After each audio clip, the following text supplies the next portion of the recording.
Good evening. Me and Leonard are gonna kind of half play a game, half just like kind of mess around and talk about this new GHP. I'm gonna play Ironjawz and Leonard's gonna play Kruleboyz. But first, of course, thanks to all of my patrons. Thanks to the new patrons who just signed up. They're essentially tipping me a couple bucks a month for running this TTS league, which is starting up this weekend. So if you didn't get into the league, ha ha ha, ha ha ha, it's too late.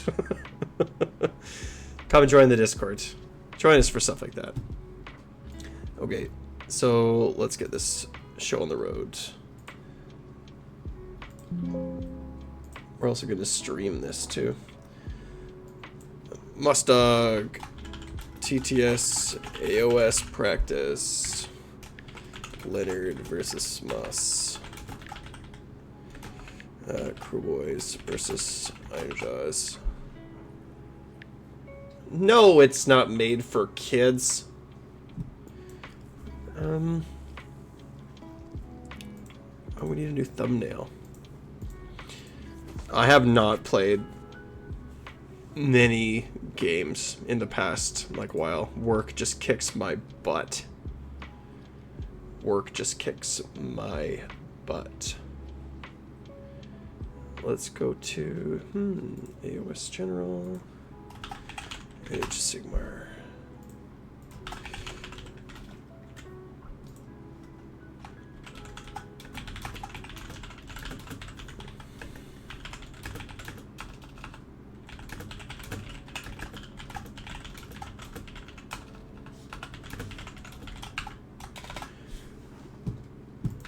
Awesome.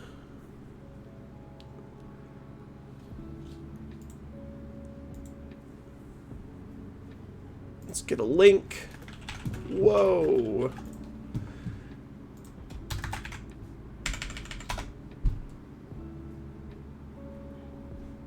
Now if you click on this.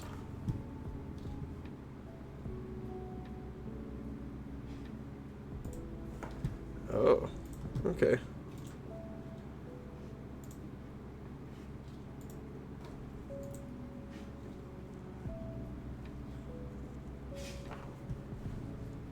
Man, it's been, oh my god. It's been a minute.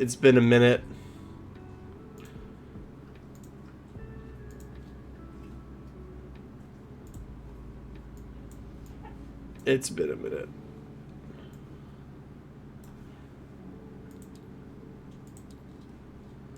Server name, Mosses.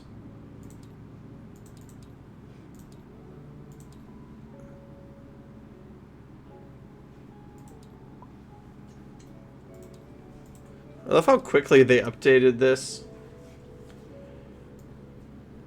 Makes me feel good, man. Oops. That's the wrong thing.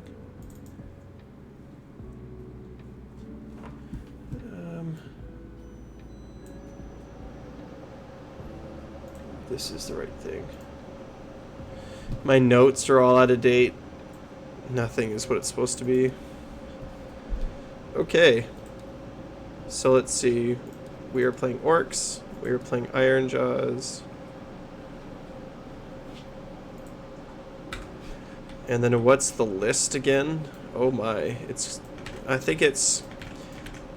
Oops. I don't need that many mega bosses.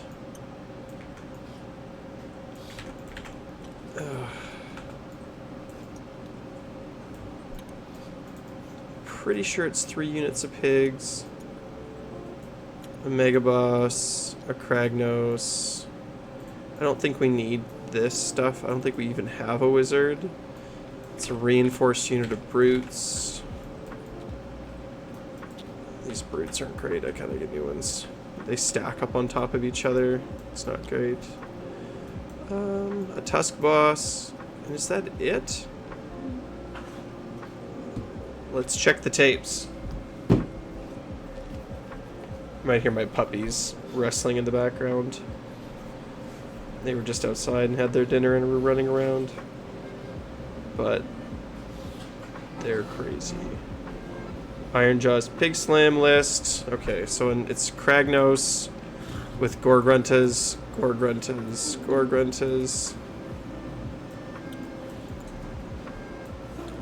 and Tusk Boss. This is one regiment, and the other one is the Mega Boss and the Brutes. And that's the whole thing. And then what do we have? We have, for enhancements, we have Trophy Rack and an Eye for the Fight.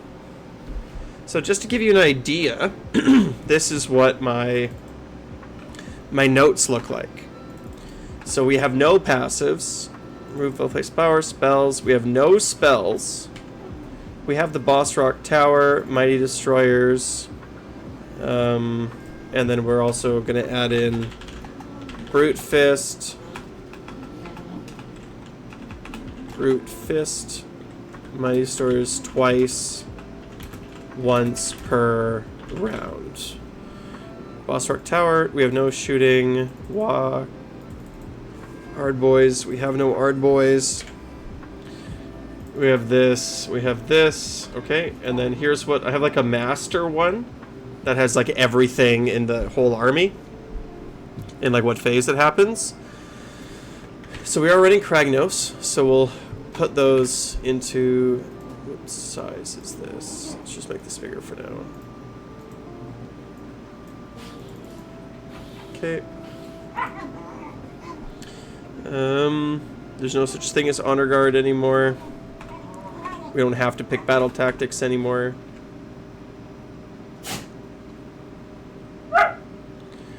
We have no hacking crew.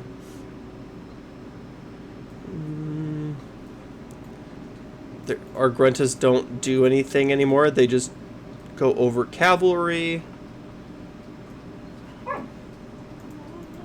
Do we have Kragnos' Rampaging Destruction? Nope. So we'll put this in. So these notes are not just for like knowing the rules.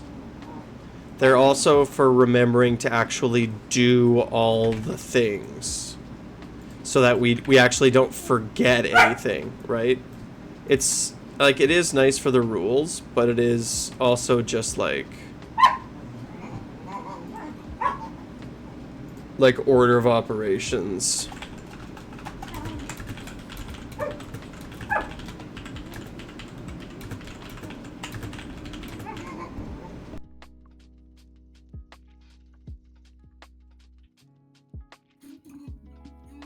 Hey, how's it going? You made it. How you doing, man?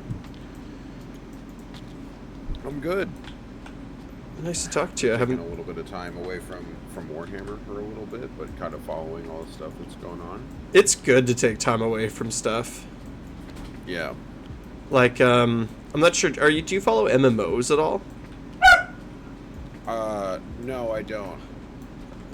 Well, there's one. It's like in like in its alpha phase, and yeah, it's something that like I was playing it for a while, and then me and my guild sort of took a little break because it's a lot.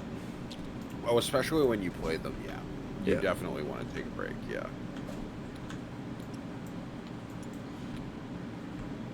But I am excited. I'm gonna play so much this summer. It looks like a pretty good addition so far. They killed the shooting armies, but, you know, it is what it is, I guess. Well, it's yet to be seen. I mean, that's what it looks like on the surface, but like, I don't know. It's hard to say sometimes. Like, I've been wrong about like meta predictions in the past.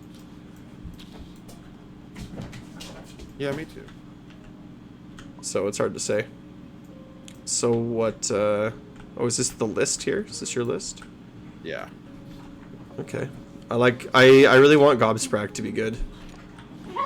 I hope he is. I think that just like having a really strong, I think Magic will still be really good, even though the generic manifestation rulers aren't as crazy as they used to be. I think a lot of the good armies are going to be armies like Orcs that have their own manifestation lore.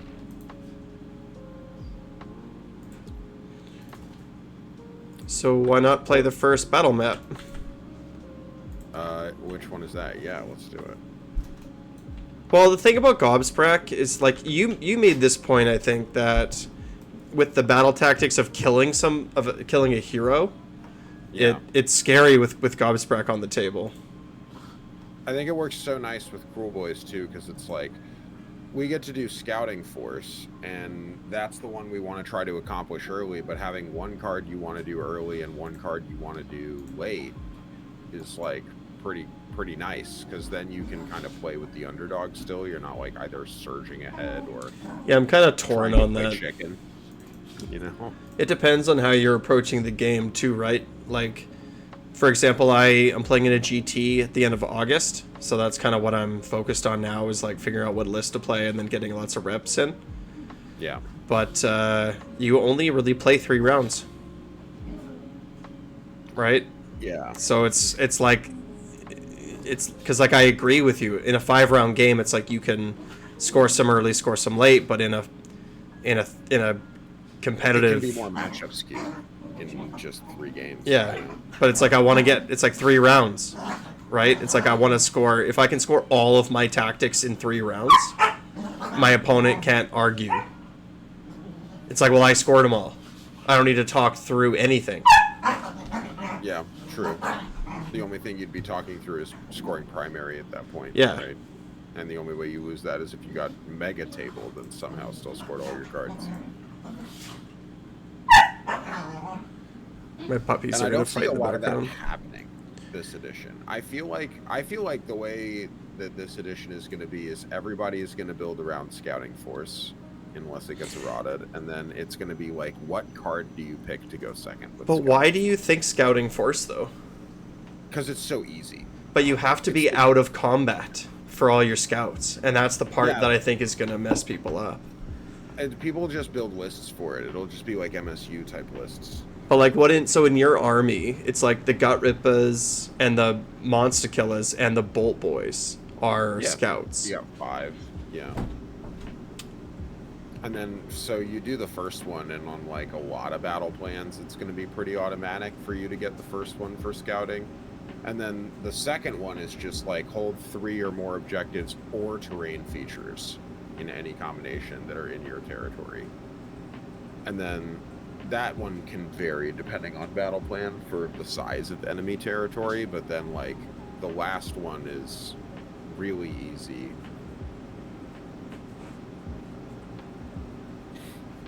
They get like progressively easier. Like if you've already completed the other ones for Scouting Force, finishing the card is really easy. Whereas like with Master the Paths, the choke point is the first one. Like Seize the Paths and Envelop and Strangle are like easier for Master the Paths, but getting your opponent has a lot more control over whether or not you have killed one of their heroes, so they can try to hold you off from accomplishing the very first one so that they can deny the card. Whereas with Scouting Force, it's like a lot harder to deny. These are neutral things that just like you can do if you build your list to do it. Yeah, like for example, in Gits, it's like there's so many scouts you can run in a list. They have so many cheap scouts, and they're so, like 12-inch move Snarlfang cavalry for 100 points. It's like you could have 300 points just for scouts, and all they're going to do is score your tactics and not even fight. Or, I bet the same is true for like Nighthaunt or Fleshy Reports. Nighthaunt too, yeah.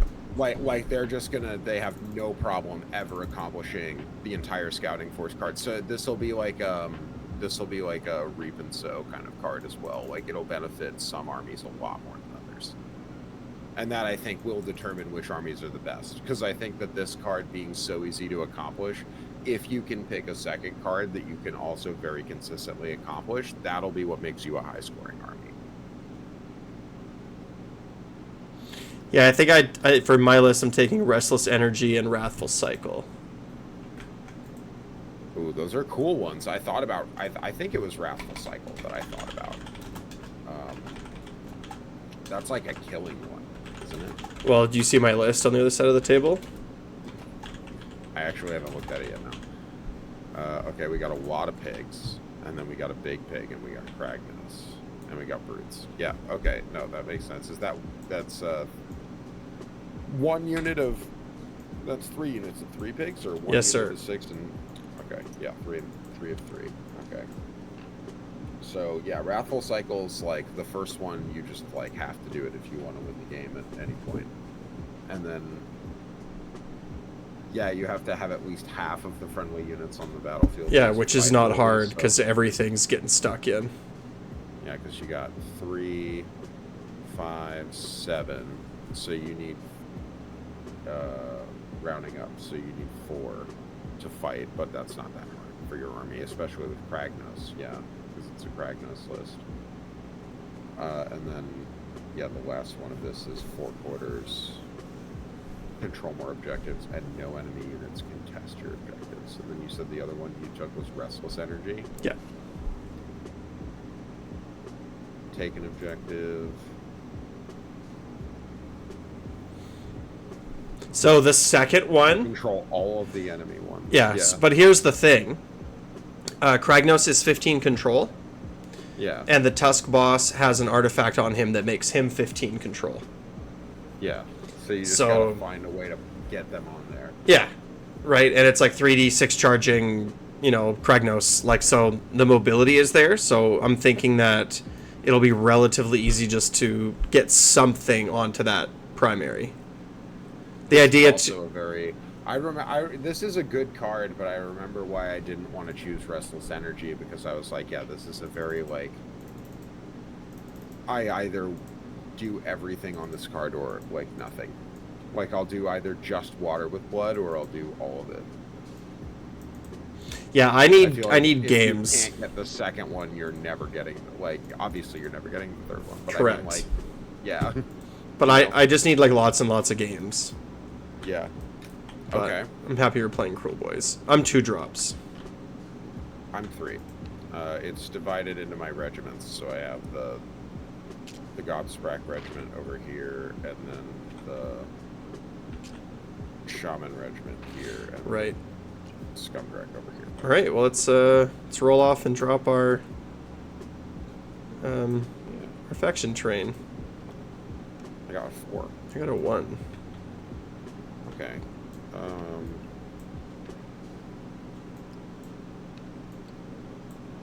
I guess you'll get me to drop mine first. Is that advantageous? Well, No. I think you just pick who gets to go first, or who deploys first. And so I'm going to outdrop you. Sure, yeah. I would So then it's like you drop yours, or I'll drop mine, yeah, right? And then I want to see a drop from you. Yeah. It's got to be 3 away. Do I even bother with this? I guess. Do I even bother with it? I'm not sure if I do. Here's the thing, like... You probably care more about me being able to teleport it than you do about you using it. In this matchup, yes, because I don't think it really serves me any good. Yeah. Like, I'm never going to put a guy in it. And it's like... I'll definitely sneak to it. Yeah, and I think also too, like, there's like other people, like, and just in general, like, other people have cards. I'm just gonna decline to place it on the battlefield. We'll see with that. Sure. Yeah, you don't have to. Yeah. But I also, like, there's tactics that people can score off your terrain. So there are scenarios as well that are like get you victory points based on the number of terrains you control. So I think just as a default in my list, I think that I just don't bother. I'm like, I'm just going to play on your side of the map, and I don't care.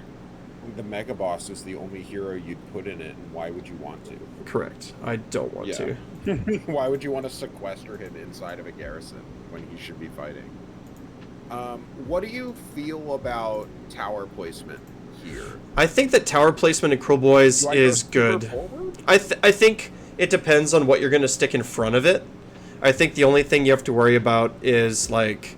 what's going, like, is it going to block lanes? I think you want to place it as aggressively, generally, as you possibly can. But I think in this case, it's got to be, in this map, it's going to be weird. I think it's got to be 3 away from objectives.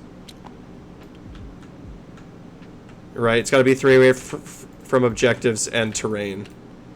Unless I'm mistaken. Let's double check. I'm okay with taking this slow, too, and, like, double checking everything, and... because it's been a minute, and I'd rather, like, not make errors. I don't actually remember what the rules are for deploying faction train for Kruleboyz, because I've never played with the tower before. Oh, do you know what else is sick, dude? I got, because of my TTS leaks, I got like TO support.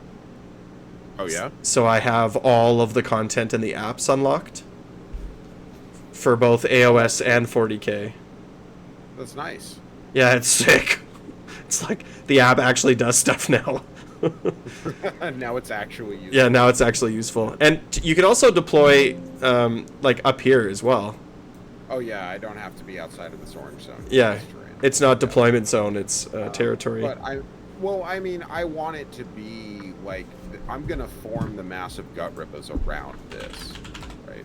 Yeah. We're gonna, like, one of the powerful things you can do in this edition for Kruleboyz is like make your Scaregob tower obscuring and put a guy in it, and then have it be a giant area of uninteractable stuff.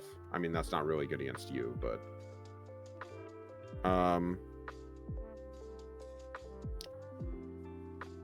yeah, I do kind of want it to form like the center, though. You can charge it, but you're going to be able to charge me pretty much whenever you want.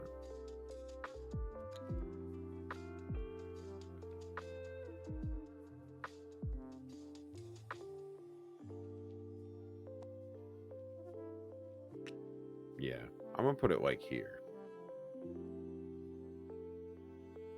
I want to put it pretty forward and see what happens. Must be 3 inches away from objective markers. So it means not in. So it's not in a zone. It can't be in the circle. Yeah, outside of the bubble. Yeah, because that's 3 inches away from the edge. Yeah, so it can't be on the objective. Other terrain features and enemy units. So some of them you can reset. Okay, so it can be here.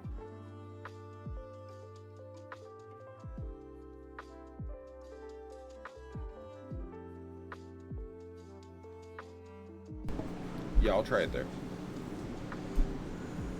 there. Cool. So then I guess I'll drop first. We'll put brutes. What am I thinking here? Brutes. And boss. So this mega boss is going to be oh, thanks, V. It's going to be obscured. Oh wait. Which terrain? What is this map even? That's an arcane. Yeah. Okay. That's a place of power, so it'll be obscuring everything except. Well, it's not obscuring right now, but I can make it obscuring. No, all of the terrain types with special rules like place of power and everything that are not area terrain have obscuring now. I thought it was just. It's just like a part of the inherent like keywords that they gave. The only types of terrain that don't have it are faction terrain, and inherently have it are faction terrain and area. Is my understanding of it. But hold on. Yeah, let me just make sure, because I know this is a thing I've heard a lot about.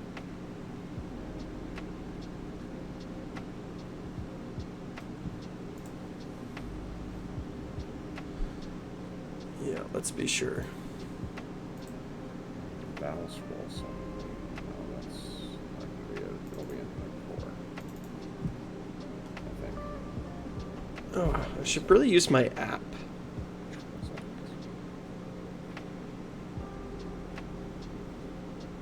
Core documents.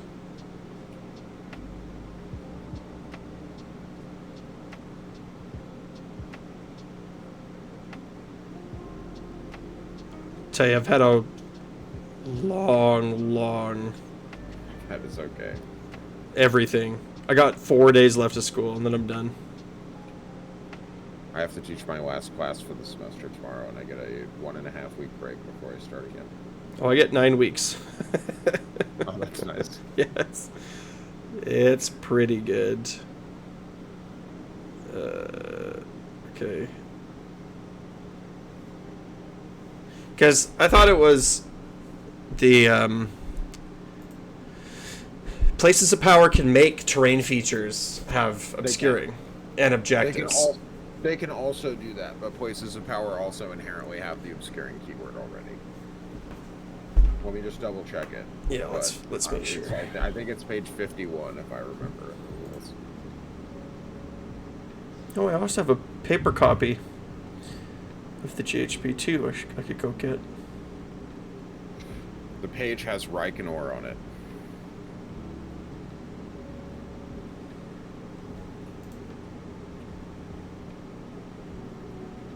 The new terrain rules.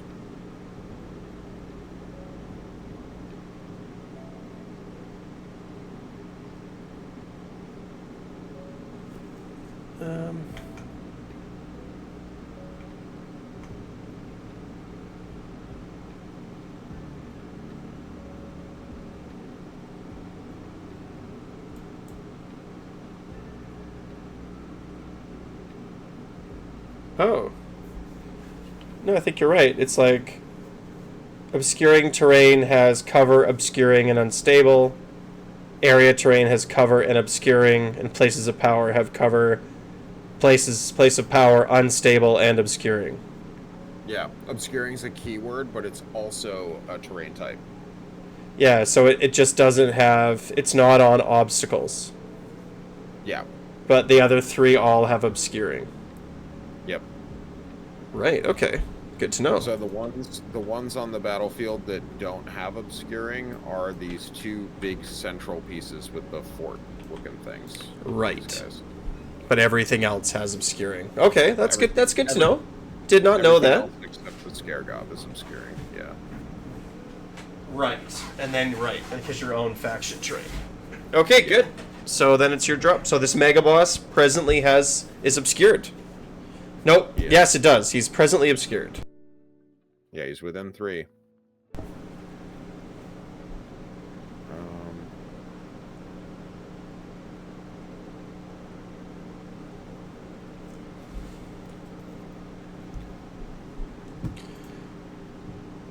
Where do I want to go?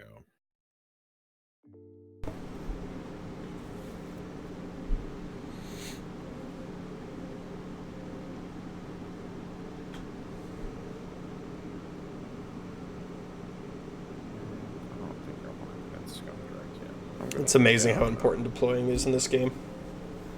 I can deploy in the tower if it's in my territory, right? Or I guess it's in that circle, so.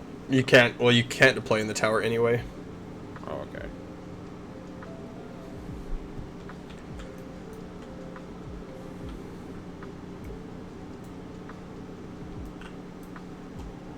Yeah, I never get any like stream viewers this late, right? Because it's like being a Pacific time zone. Yeah. Everybody else is sleeping. Yeah, I imagine. Even the Europeans, right? Like. There are no wizards in your list, are there? 0. Okay. Yep, I'm gonna drop that Swamp Call Shaman. Go ahead.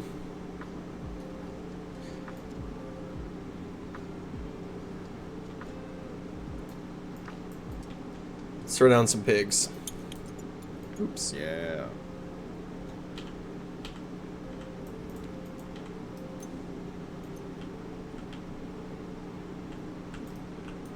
I'll just put them down like right here. 1, 2, 3. Cool. Okay.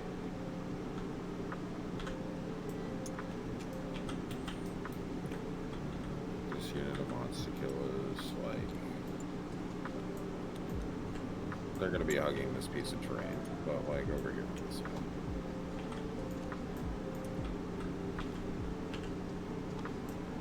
Okay. More pigs on this side.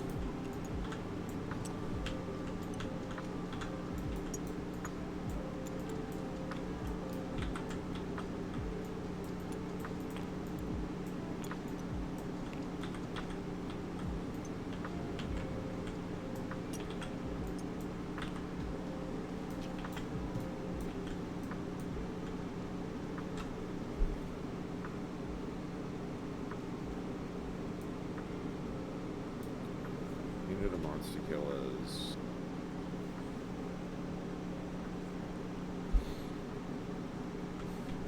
Down here. And I assume it's a soggy Scumdrek. It is a soggy Scumdrack. Yeah, it's the new Scumdrack Yeah. with his cool counting ability. Everyone loves counting. And I have soggy Gorgruntus. What do they do? They can fly over infantry. Okay. When they charge or just anytime? Anytime. Power through, Okay. pile in, everything. They basically have flying, or yeah, if it's against infantry. Cool. Oh yeah, and I also have a monstrous trait. It's like once per battle, my hero phase, normal move in my hero phase on my Tusk boss. Okay. I'm also playing the Brute Fist subfaction from Soggy, which is once per round, I can Mighty Destroyers twice. If I have a Mega Boss. And if I don't have a Mega Boss, then it's a 3-up. Alright. And only the Foot Mega Boss is going to count for that, right? The Tusk boss does not count. Correct. Only this literal, not even a Maw Crusher, nothing does. Yeah, just the guy. Yep. I mean, he's a good fighter as a guy, but yeah. Okay, is it me? Yeah. We'll put the Tusk boss back here. Alright, I'm going to put the Skewer Bow, it's got a 24-inch range. I feel like I can put it back here pretty safely. So here's a question. Is it obscuring? Is it obscured? It has to be within 1 inch, so... Right. Because my Mega Boss is not, then. Because I forgot it's 1. My intention was that he is. You can deploy him with I'm just going to move him forward. Because I just wanted him to be. And it's all models within 1 inch. Okay. In a unit. Alright, it's 1 inch. Yeah, but it's also just within. This is like 33 from you. Because if he's obscured, then his distance is halved. Correct. Yeah. I mean, he could just move out. But... Sure. Yeah. Well, not against monsters, but yes. Oh no, his range is halved if he's obscured. Like, period. Oh, that's true. I'm gonna just put him here, then. I don't think it matters. It's not like you have shooting. Yeah, I'll put him there. Good. Where's Kragnos gonna go? I miss the old thing that they had on TTS here, where you could like make a button to make things.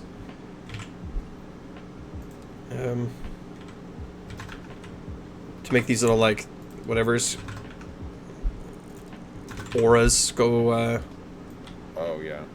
Because for whatever reason now I can just either make it on or off.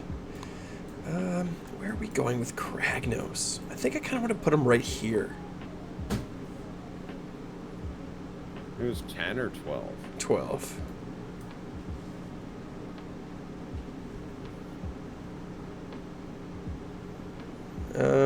Okay, good. I'm going to stick him right there. I'm just going to change his little aura. Yeah.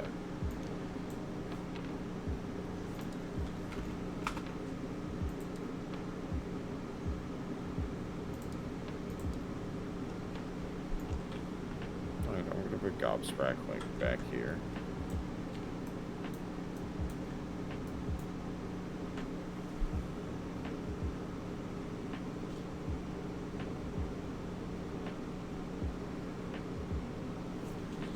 And then my last drop's pigs.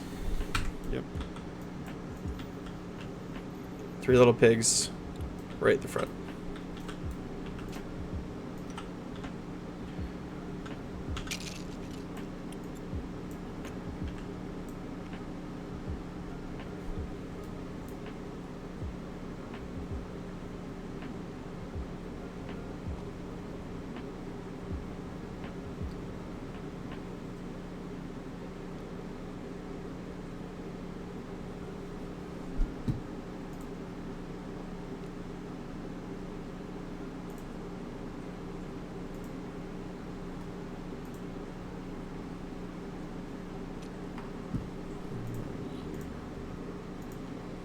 is fine.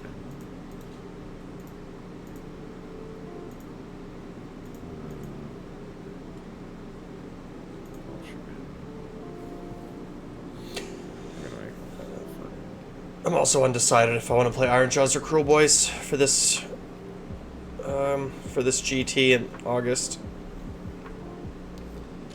Well, the Kruleboyz games will definitely be longer. Yeah, that's one of the things why I'm leaning towards Ironjawz, is because I know that I can just put like a handful of models on the table, charge them all forward. Like, it's just easy on the brain. Yeah. I've played Kruleboyz for the last 2 GTs that I've played in, and like, I much prefer the army, like, because right now both of these orc armies are control armies. Yeah. So it's like, I enjoy that part of it. And they're both really fun for that reason. Like, 3rd edition Ironjawz were not a control army, they were an Alpha Strike army. Absolutely they were, yeah. So I'm enjoying both of them. It's just that Ironjawz are so much like faster and easier. Like, there was a Reddit post I saw like maybe a month ago. It was like, hey, I really like orcs, and which orc faction should I play? Which is easiest to play as a new player? And overwhelmingly everybody said Ironjawz. And they're correct. Yeah. Ironjawz are way easier to play.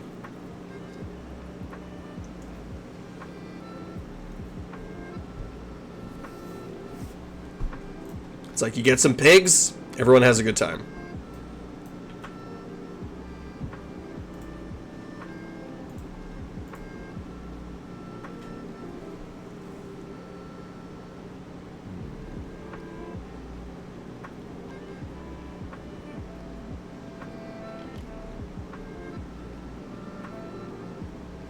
Where'd he go? There he is.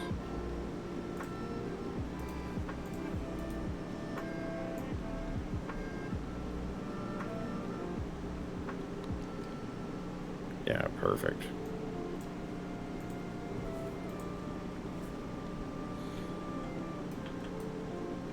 How sold are you on for Gobsprack right now? I mean, I just get the gut feeling that Magic is still going to be good. That's kind of why I'm sold on him. It's just that, like, AOS Magic is kind of always crazy. They've never found a way to balance it. And I feel like this army definitely wants something for that. I think what you're trading in your list is a Marsh Crawler and a I just had it in my head, a Gnash Tooth.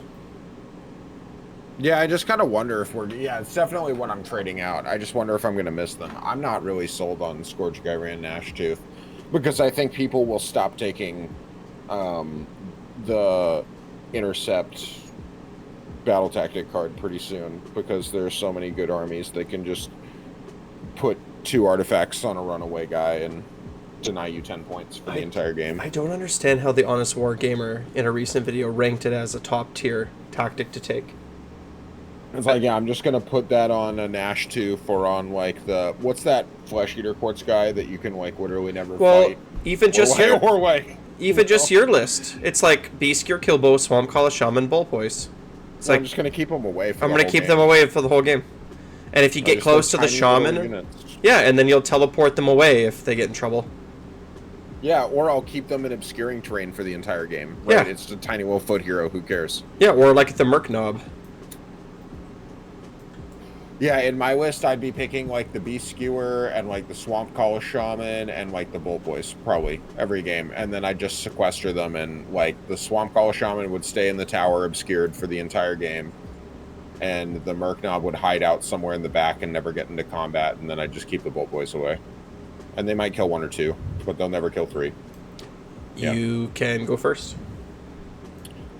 Actually, cool. I don't know. Maybe I want to go first in this setup. I've heard that going first is stronger in this edition. Yeah, but why? Because it lets you get ahead in battle tactics. And Scouting Force especially is a card that is very, like, Yeah, but I don't have Scouting rewards Force. but you're not using it, so it doesn't matter to you. Yeah. But it's also so we're not like racing over that. It's still just the double turn. Like the double turn is so strong. You care more about the double. So, I mean, yeah, you could have me go first. I don't know, what would your first turn look like if you went first? Would you alpha me, or would you just position?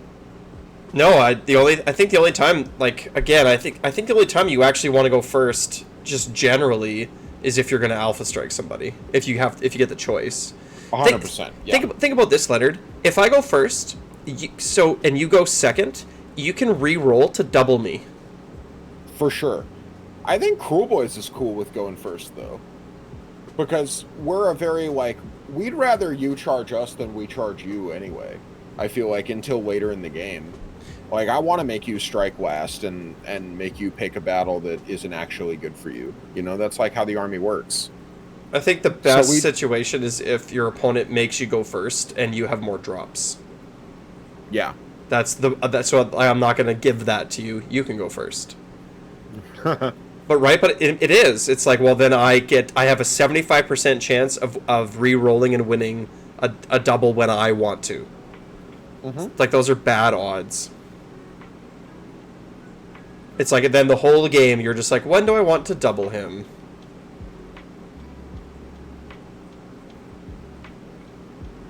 Yeah, I mean, it just means the other person has to play in a way that they can't lose to a double. They have to play safer, right? Anyway, it's all you. You can't take risks. Yeah, like it's. I gotta get like 10 games in. Is what I gotta do. I just gotta get a ton of games in. Hero phase, then, I mean, I don't have to declare battle tactics or anything anymore. It's crazy. Correct. Hero phase, I'll start off with I'm gonna cast a Gorkrora with the Shaman. Oh, we do Places of Power too. Oh, that's right. We have to do that first. Okay. So is it a 2-up still? I think so. So I'll use it with my Mega Boss to get an Unbind, and I'll get it. Cool. I will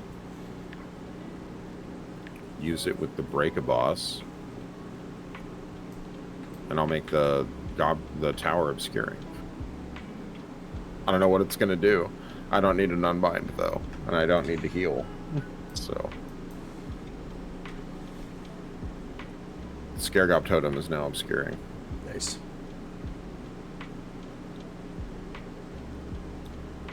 Alright. Shaman, first cast the Gorkrora. Alright. Well, I re-rolled it because we didn't do it in sequence, and I got a 3 this time. Okay. So I'm Shaman out of... has lost his Pograt. poor little guy. Welcome back to AOS, by the way. Well, I got an 8 the first time. I would have cast it on a 9, but alright.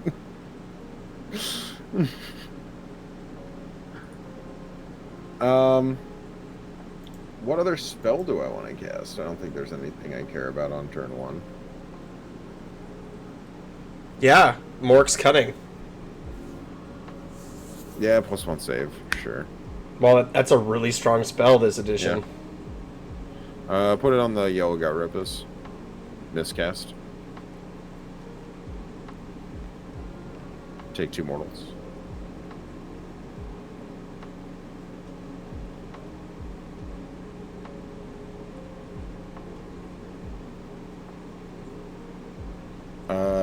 I think Gobsprak's good. Well, he does have... Are you in 24 inches... of this man? There you are. Oh, it's 18 for the Strangle Hex. Never mind.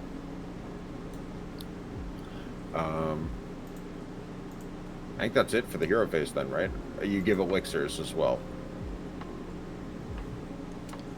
Yes. +1 save elixir. I think you got to roll. It's a 2-up. That's probably right. Nothing in destruction comes free. I get it.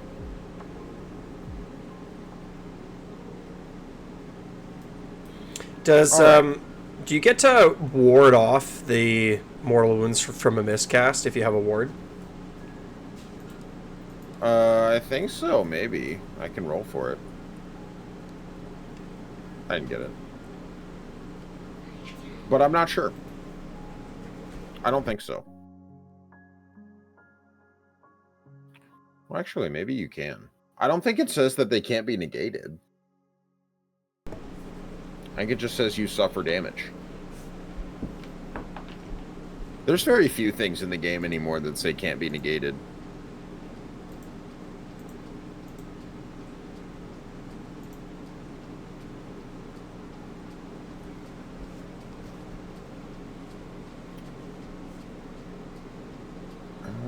Do I want to give out venom-encrusted weapons? That's the other question. I think I do.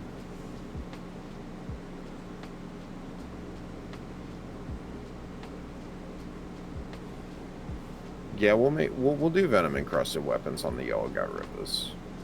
And we'll fail time to get a betting chip. At least there's that. That's like the best outcome, honestly. Like, I get a betting chip this early? That's crazy. Well, it's not like, but it's not hold like on, an hold on. unmodified dirty trick roll of 1 fails. Like, you can roll a 1 on a dirty trick. Well, yeah, And because add betting chips to it. well, but here's the question: would you, and like you can choose either outcome, I don't care, but would you have used your Scare Gob Totem to give, because you get +1, you can't fail. Oh, that's right. That's right, I do. Because you just get to give it to all the things. That's true. Yeah, the Scare Gob Totem always gives +1 now. Okay, never mind now. No, we don't get the betting chip here. I think we'd rather have venom-encrusted weapons, Probably. but like, that's the best time to get a betting chip. Well, but you could if you wanted to. But like, I think that it's a choice, or is it just automatic? Let's pull this up. That's a good question. Does the Scare Gob Totem just say it happens, or does it say you can? No, it just says add 1. Right, so you can't fail. Yeah, it's just a passive that you do. Okay, so then we have venom-encrusted weapons. That's, Man, they got rid of 5-hit special. There's only 6-hit special now. That's crazy. All right. Well, you know what? We know what this means.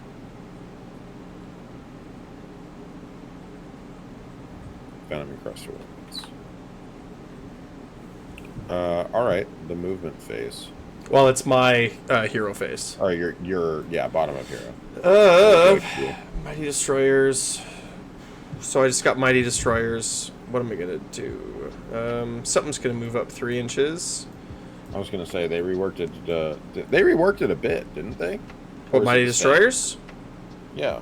Can you do it with 3 people still? Oh no, you mean like since like in 4th? Since I mean, I guess the last time I had experience with it was when I played in 3rd. So Mighty Destroyers is you pick a unit and it can move 3 inches. Yeah, and it can move into combat and stuff. You used to be able to, like, if you had a Mega Boss or a Maw Crusher, you could do it more times, right? Is that still a thing? No. It is now with this new Brute Fist subfaction where you can do it once per round twice. Oh, okay. Yeah, that's it. But it used to be if you're outside of 12 or outside of 9 or something. No, outside of 12, you move. If you're within 12 but outside of 3, you charge. And if you're within 3, you pile in. I remember that. Yeah, you used to have to charge if you were within 12. So you would do stupid things like you would take your pigs and you'd teleport them at 12.1 and then Mighty Destroyers them 9 inches to 3.1 and then do a 3-inch charge. Yeah. And they'd have all the buffs like Hoarfrost and +1 damage and they would just delete things. Oh, Hoarfrost. Don't remind me. Yeah, that 3 rend. Yeah. That edition was everyone's nightmare. Oh, I had so much fun. I was a big WoW player. Yeah, I know. I had so much fun too, but they took away my Sylvaneth toys. Yeah. Yeah, I know. Yeah, me too. Fun magic. So I'm just gonna move up those pigs in the front 3 inches. Okay. And just that's getting it. into the center. Yep, all done. Okay.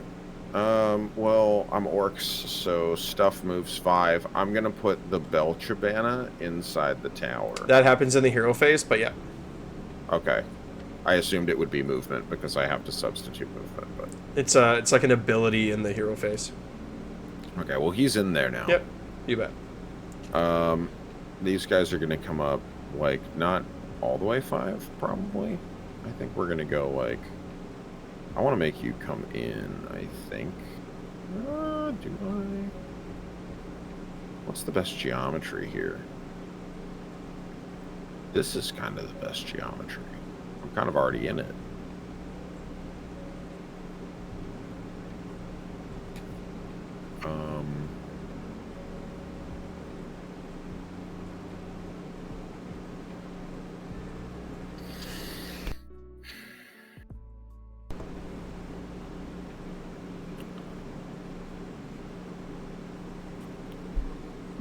Okay, and then the other quest. Oh, I don't have to decide if I want to teleport before I do standard moves, right?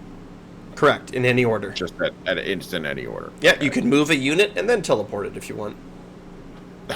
I didn't even think about that, but that's true. It doesn't say that it can't have used a core move ability or anything like that. Correct. You just can't teleport it and then move it. Right, yeah. Because a unit that was just set up can't use core move abilities. What do I want to do with these little bolt boys over here? I think I want to take them and just kind of... How close to you am I? Can I shoot you?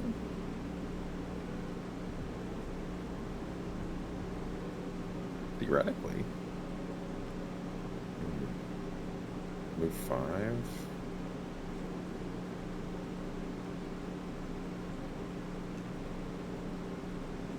Like this.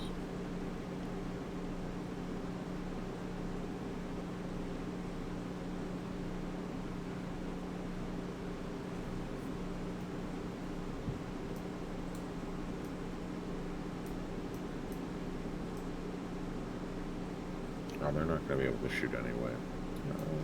This is probably still where I want them, though.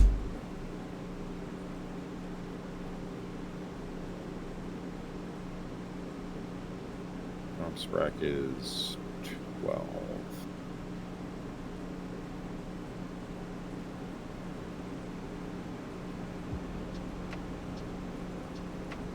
He's not going to be able to roll over the health characteristic of pigs very easily, but if he could, that would be cool. 15 wounds on a 3-up save. He just needs to roll a 5-up for his monstrous rampage, right? Right. To just snatch up a little pig. Num num num.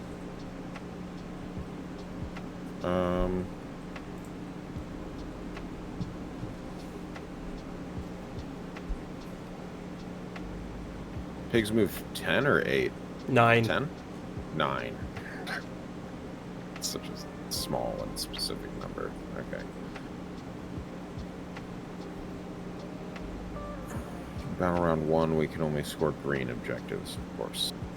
Oh yeah, I should probably read this plan. Yeah, of course that's the case. Well, all the plans are cool. Like, I like them. They are. I like them. The master, the Fey paths or whatever. That one is a little wacky but funny, and yeah. I like it. I will play it.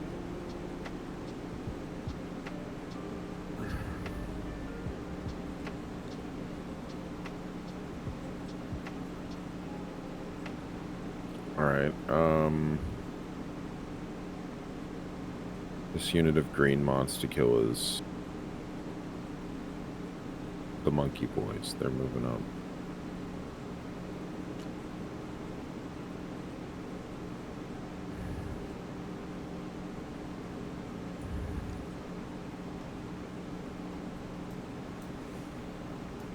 I think I'll run them as well. There's no point in not.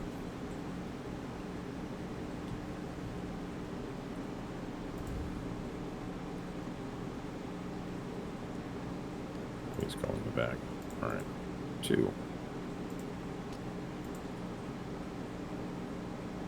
We're gonna go like we're gonna go sideways too.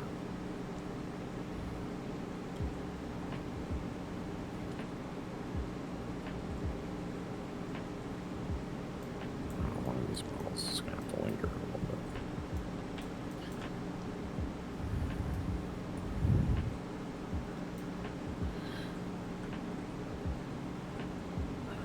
kind of want to keep the center exactly where it is.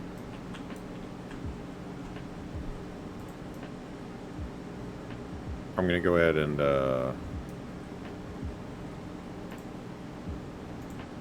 I'm going to roll my dirty trick to teleport these blue Monster-Killas over to this terrain right here.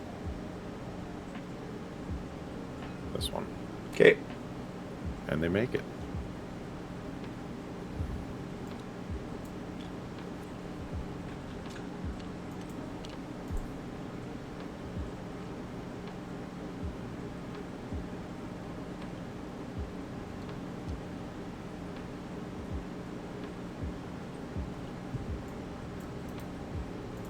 No, I want him there.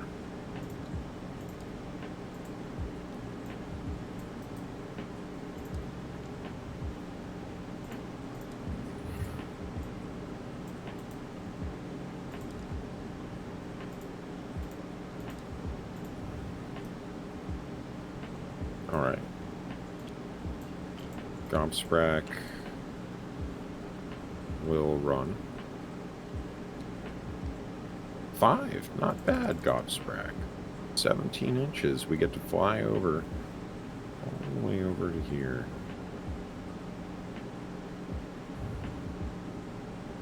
I'm gonna run the purple gut ribbons as well. Look at a 2.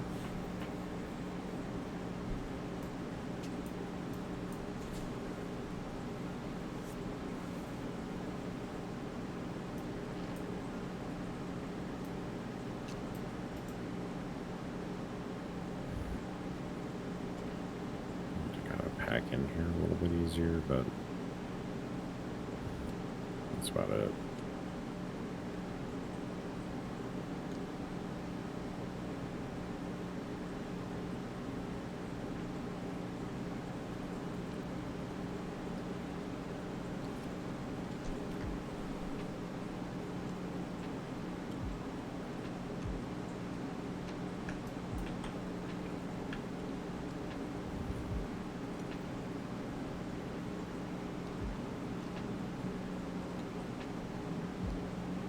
Alright.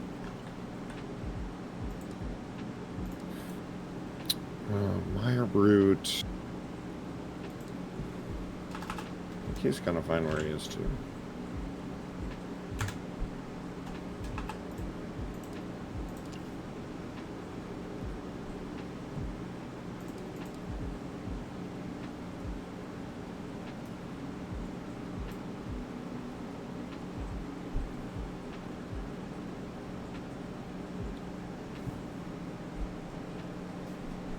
Rippers are just going to thin a little bit.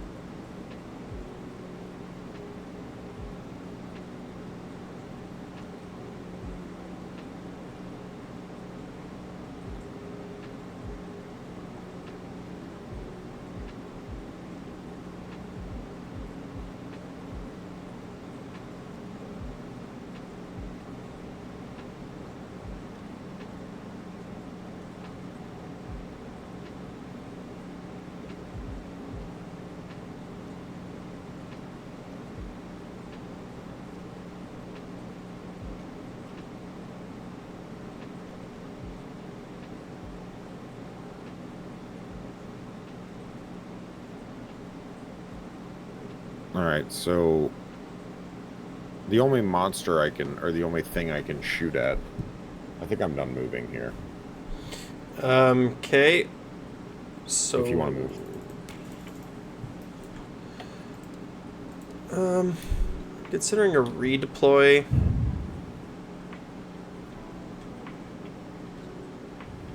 I don't know.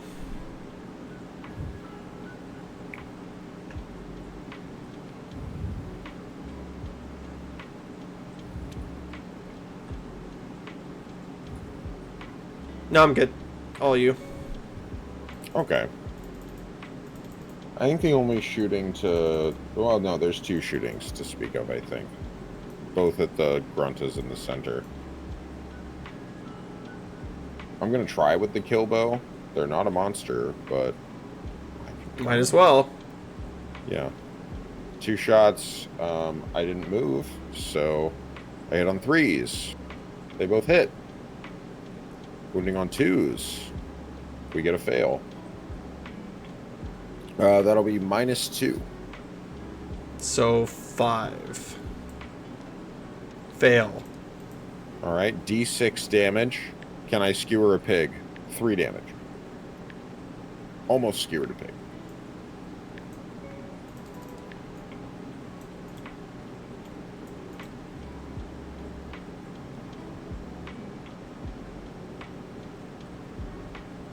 Okay. Oh, right. No, that's the only shooting because I moved the Bolt Boys so they can't do steady aim. Yep, that's it. You also have no shooting. No, so they no can. counter. That's not a thing for them in this edition. They just don't get... It was... If they move, they lose +1 to hit. Oh, I can just choose to 24-inch shoot even if I move?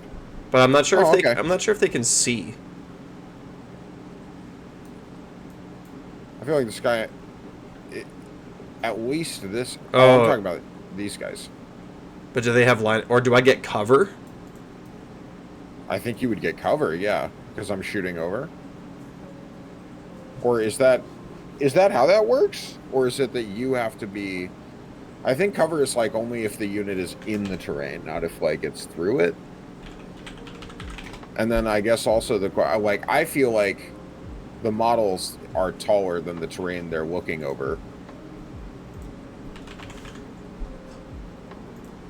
Cover. But I don't know if that's how that works either. Because this is the one type of not obscuring terrain on the map. This is the area terrain. I think I just had this up, didn't I? No.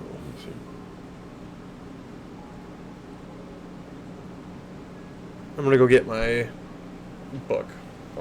Yeah, I'm scrolling through mine right now.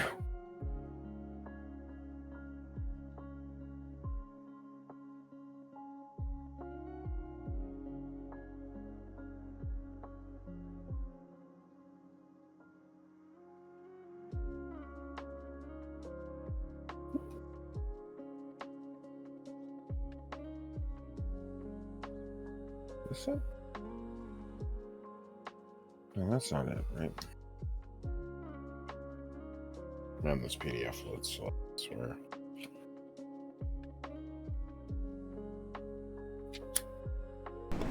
Find it? My PDF just loads so slow. I don't understand why.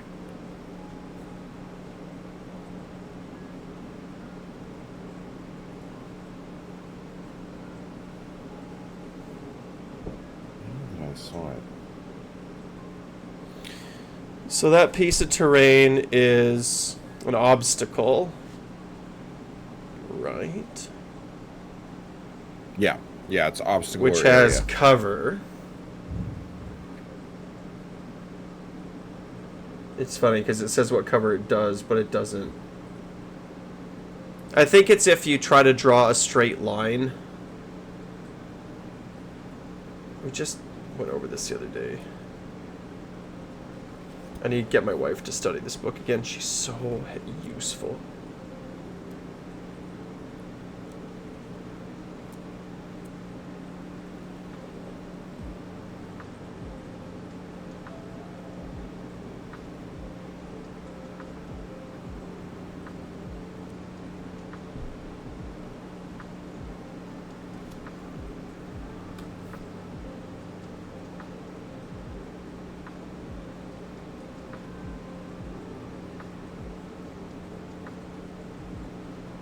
Yeah, okay. When a unit is targeted by an attack, if it is impossible to draw a straight line from the closest point on the attacking model's base to the model in the target unit that is in range without the line passing over the terrain feature, the target unit is considered to be behind the terrain feature for the attack made by attacking models.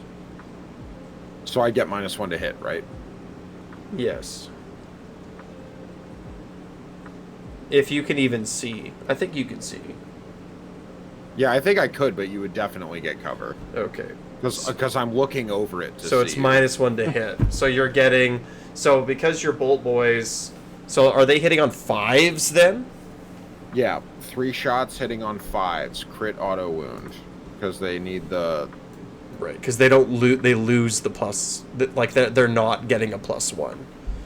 Yeah. Right. So they can get -1. And they're not close enough for the 2 shots.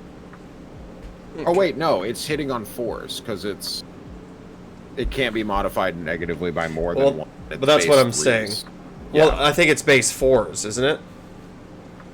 Oh, it's base... No, their profile is 3s, and then I would get -1 to hit because I'm shooting over cover. Okay. Yeah, so 4s. Crit auto wound. Okay, we get a miss, an auto wound, and a hit. Okay. And wound. So 2 at -1. So this is 4s save me. I'll save 1, fail 1. 2 damage, 1 pig. Okay. Yeah, I mean, Bolt Boys don't do nothing so far this edition. Bolt Boys are so so far they take a pig. So far they've killed 1 pig. Yep, that's it for shooting. I'm not going to charge anything. So that's going to be my turn. I'm going to score... let me read the battle plan again. How much for green? 5. Score 5 for each snarl root. Yeah, okay, so I only control 1, so that's going to be 5 for that. And then I also accomplished the first part of the scouting force. I did my raiding party. Which is what again? Have 3 of them outside? Yeah, wholly outside. And it doesn't say anything about setups, eh? It's pretty good. Yeah, it's pretty good. Yeah. All right. Yeah, 10 points. Go ahead. Right, because the tactics are 5 each. Yeah, 5 each, and then I got 5 for 1 little one. Okay. Start with places of power. So the Mega Boss is going to try to do nothing. I don't care. How about you? I'm going to try to use the Break-A-Boss to make the Gyran objective over here obscuring. The one that the purple Gut-Rippas are making their way towards. Okay. And I did it. I'm going to make the whole map invisible. I would too if I was a Kruleboyz player. Yeah, that's what Kruleboyz are going to do. That's so what Kruleboyz are going to do. Anyway. Yeah. Yeah. I'm going to use my Mighty Destroyers and move these pigs 3 inches up. Yep. I'm also going to use the Brute Fist, and I'm going to move these pigs 3 inches up as well. Mighty Destroyers twice. These guys got a sneak. All right. Okay, good. And then that's it for my hero phase. Your hero phase.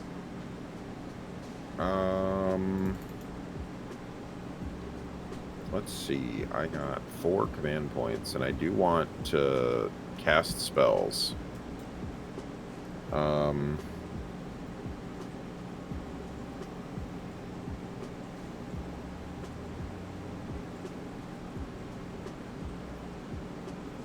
if I can't use the foot in your turn. I have to use it in my move phase. I'd say the Gork Rora is maybe the one you want to set up the most. It's probably... I just want to get it out now, right? Like, because it's so easy to and then cast. every spell next turn. Yeah, well, that's the thing, right? It's a cheap spell. Like, if you're going second as a Kruleboy player, it's like countercasting it right away on your opponent's first turn might be the way to play. Just makes your first magic phase gravy, right? Yep. Because and all you need is a 6, right? Yeah. Yeah, I'll go for it now. I'll magical intervention for the Gork Rora. Hey, there it is. That I get it. All right. Not bad. We're gonna put it right next to the shaman because he's gonna use it, not Gobsprite.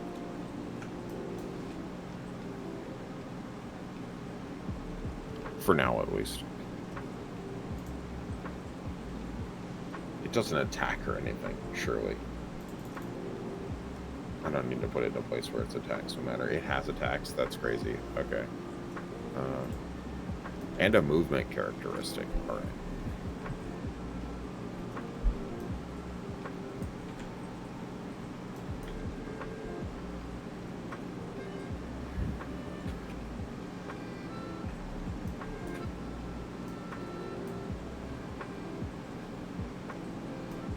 Okay, is that it for your hero phase? Yeah. Okay, so then we're into move. I don't get to do any tricks in your hero phase, right? I don't know. I don't think so. I don't think there's much going on. Okay, so gonna move the pigs up 9 inches this direction. That should all be fine. Yep. I think I'm at a 3 everywhere. Yep. These red pigs over here. See, this is why I'm thinking about taking this to the GT. These pigs are gonna run. That's fine. So they go 10. I'm just gonna get enough. I'm just gonna toe onto this objective just to touch it. Good. I think I had a little bit more movement, so these guys are just gonna move up a little more here. Kragnos is gonna run, so he goes 10 is 13. He's just gonna come up enough to get these pigs holding within 12 up here. Yeah. Cool. These pigs on the right hand side are gonna move 9 inches up. I might have to back up a little bit if I'm within 3, but I'm not. Cool. The Tusk boss is gonna spend a turn and run. Which direction do I want the Tusk boss to go? He's gonna go 14 inches this direction, and he's gonna get 2. Is there still like a bunch of dice on the side of these? Yeah, over here. Let's see. I'll just grab an orc one. It's because he's gonna have his momentum. Yeah. Yeah. How do you change the die again? If you just hit the number key for whatever number you want. Oh, you just can't have it. You just can't have it picked up. Yeah. Okay, so that's 2 momentum for him. I'm pretty sure. I don't have that on my sheet here, but it must be 2 momentum. The brutes are gonna run 4, so that's 8-inch move. Yep. So big movement for those guys. Yep. And then they're running across the world today. The Mega Boss is going to do the same thing, but it doesn't matter. He's just going to slide it behind them. Done. That's my move. Cool. Redeploy will be.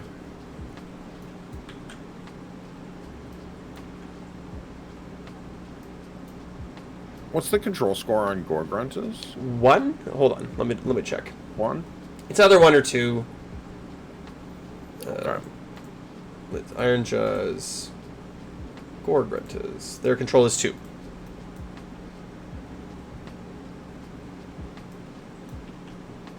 Okay. Thinking. Processing. Reading Kragnos. Reminding myself what Kragnos does. 3d6 charge aura. If he charges into a monster, he just deletes them. Within. Okay. Yep. Yeah. No. I know that part. I'm just remembering if it was wholly within or regularly within. So like these pigs are not 3d6 charging. No. Only the green pigs. Yes. Are 3d6 charging.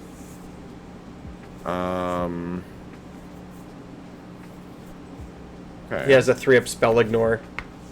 Yeah. He's pretty strong.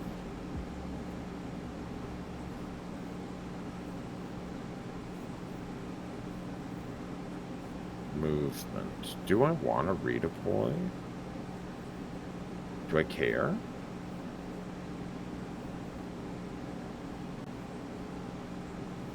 Could I redeploy onto this objective? That would be so funny. If I roll the 6... What else am I going to spend my points on this round? I'm not... All out attack, all out defense. Yeah, but I'm not going to countercharge probably, I guess. I can't power through either. It'll probably just be all out attack and all out defense. So, I will be redeploying. With those green monster killers. I got a 6.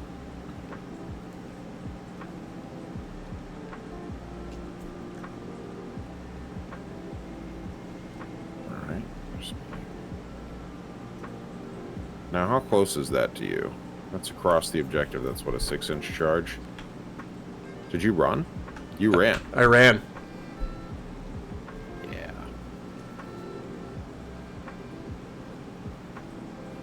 It takes the objective away from me. It does. Okay. All right. That's it. So I have no shooting. So charge phase. I don't call a wah. Not this turn. Okay, so I'm going to charge with the pigs over here on the right-hand side, or on my right-hand side. What's the button for that again? Tab? What's the ping? Yeah, there it is. Tab. On this side. Okay, so 2d6 charge for these guys. Yep. So 4-inch charge. That'll be enough to get me there. It's enough to get in. So this guy can go 4 inches and then be a 1/2 inch, no, a 1 inch away, so he can't do that. I think the other guy gets Yeah, in. the other guy gets in. Yeah. But the other guys aren't going to be able to be half. That's okay. Yeah, it's fine. It's fine. Look, the benefit is that now Gobsprack can't pile in on you for free. Okay, and then these guys in the middle are gonna 3d6 charge. Yeah. 10, 13 inches. Yep. Let's see, how far is 13 inches?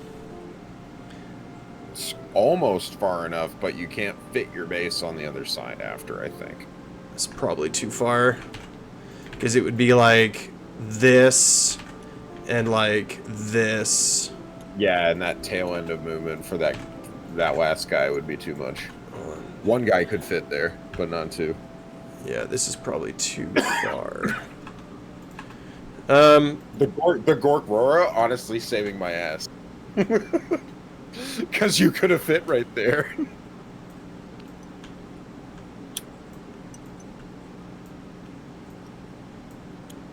Well, that's kind of what this list is trying to do. Is like run over infantry. Yeah. And right, you know, you could do master the paths with that. Yes, that's another one I was thinking about. Why did I not want it? Master the paths. Because well, the last one requires you to have a lot of different units left at the end of the battle. Yeah, and it's like I just don't have a large unit count. That's not what your list does. Yeah, you're gonna have like 2 or 3 guys left at the end total. You can't have them run different corners. Yeah. Okay, I think that's... How far is Kragnos? I don't really want to charge him in. No, he's going to sit right there. Okay. Do these pigs have such a type of ability like +1 damage on the charge, perhaps? Yes, they have that. They have +1 damage on the charge. Yeah. They do have that. Yes. Okay. I'm going to go ahead and try to give them a weakful surprise. Okay. Which I get. So they lose that, and they take some damage too, right? D3 mortals, that's going to be 3. Ouch. Kruleboyz are good. I like Kruleboyz right now. I think they're going to be sweet. Kruleboyz. They're so cool. I'm just happy, like, even if they're not like a top tier army, which I don't think they're going to be, I think like being a B+, A- army is awesome. It's really cool. Yeah. Cool. And so that's all for my charge phase. Okay. The combat phase. I would like to noisy racket.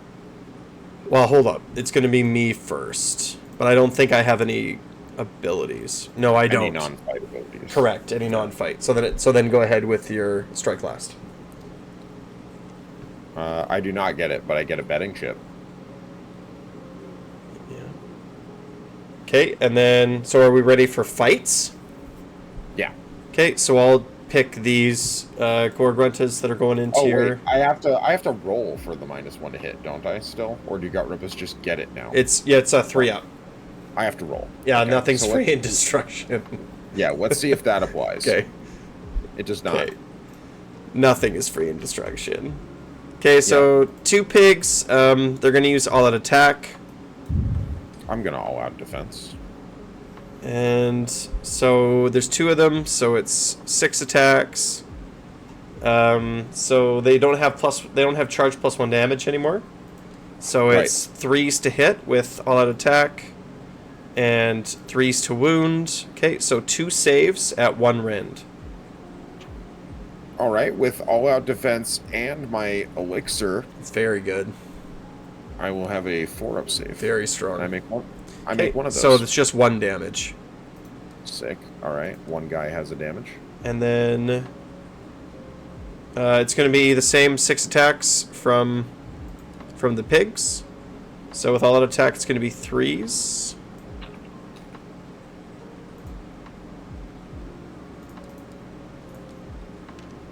Okay, and then 2s. Cool. So 5 at 1 rend. 5 at 1. All right, so that'll be 5 more 4s.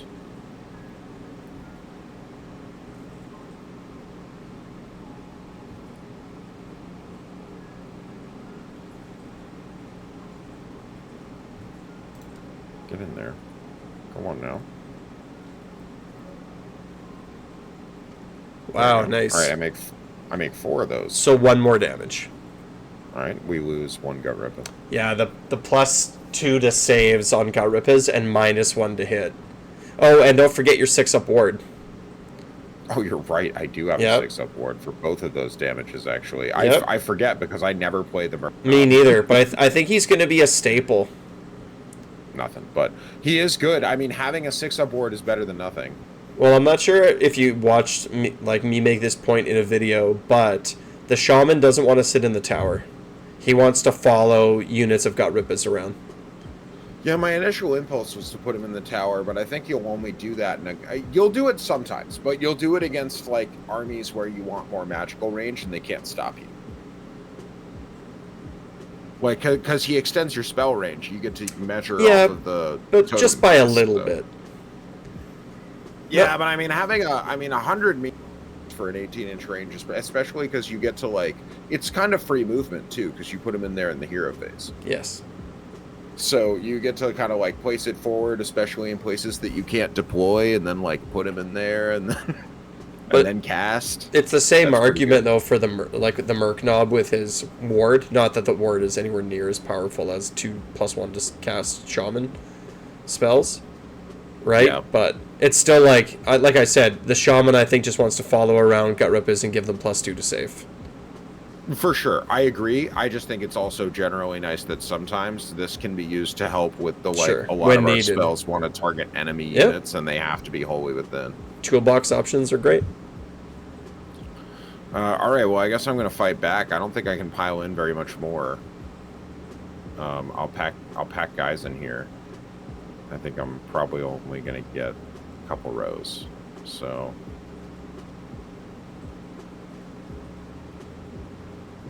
let's see. Also, did you manage to stay out of? Are you 3 inches away from the Break-a-Boss?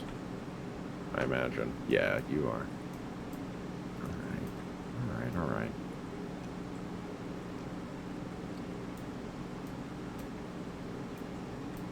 I should have fought the Merc Knob. Oh, you could have. That's true, yeah. Or just killed the tower. Make my dirty tricks less consistent for the rest of the game. That would kind of suck, honestly.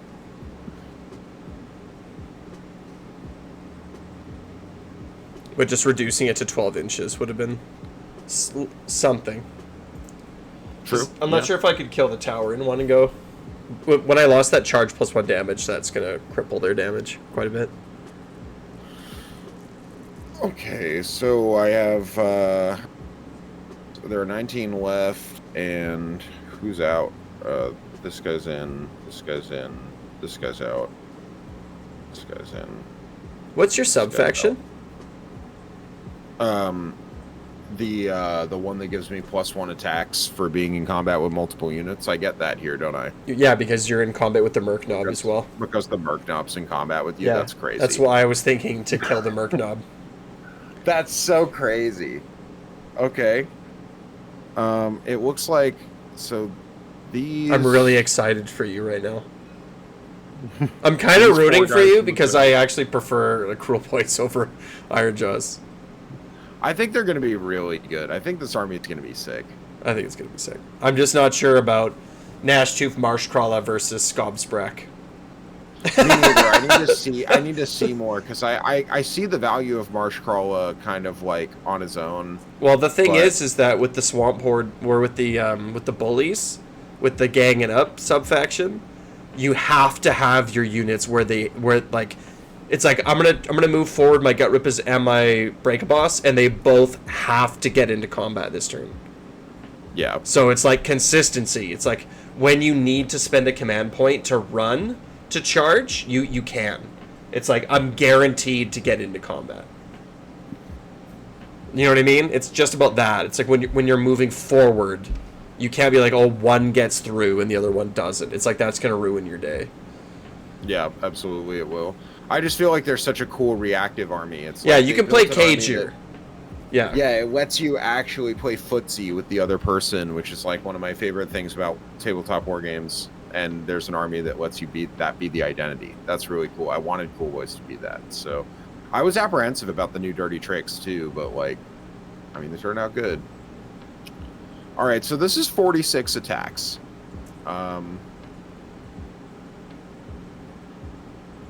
Yeah. Yeah, bring it on. Venom encrusted weapons. So that's we're gonna set these 14 mortal wounds aside. It's enough to wipe the unit. Yeah, that just wipes them. Yeah. We're just gonna set these 14 mortal wounds over here. We'll just deal with those later. Yeah. Okay, so my activation? Yeah. It's gonna be these pigs over here. I'm gonna stay out of combat with Gobby if I can, which I'm sure I can. You can. A smart man would have fought over here, but I was excited. Yeah, I was excited for you. Okay, we're gonna fight into the Gut Rippers. So they charged. They have all their buffs. Yep. This is gonna be a better combat. So it's 9 dice. So on 4s, Yep. and then on 3s. Cool. 4 at 1. Okay. That'll be 6s. I make none of them. They're 2 each. Okay, so that'll be 4 guys. And I also forgot to roll the champion. But I fail. So that's just how that works. That's just karma. Okay, and then the pigs. 9 more dice. 4s. And then 2s. Cool. 4 at 1 again. All right, we got more 6s. Roll them hot. We got 1. And these are 2 damage apiece again. That'll perfectly get the unit. So we are doing well over there. Okay.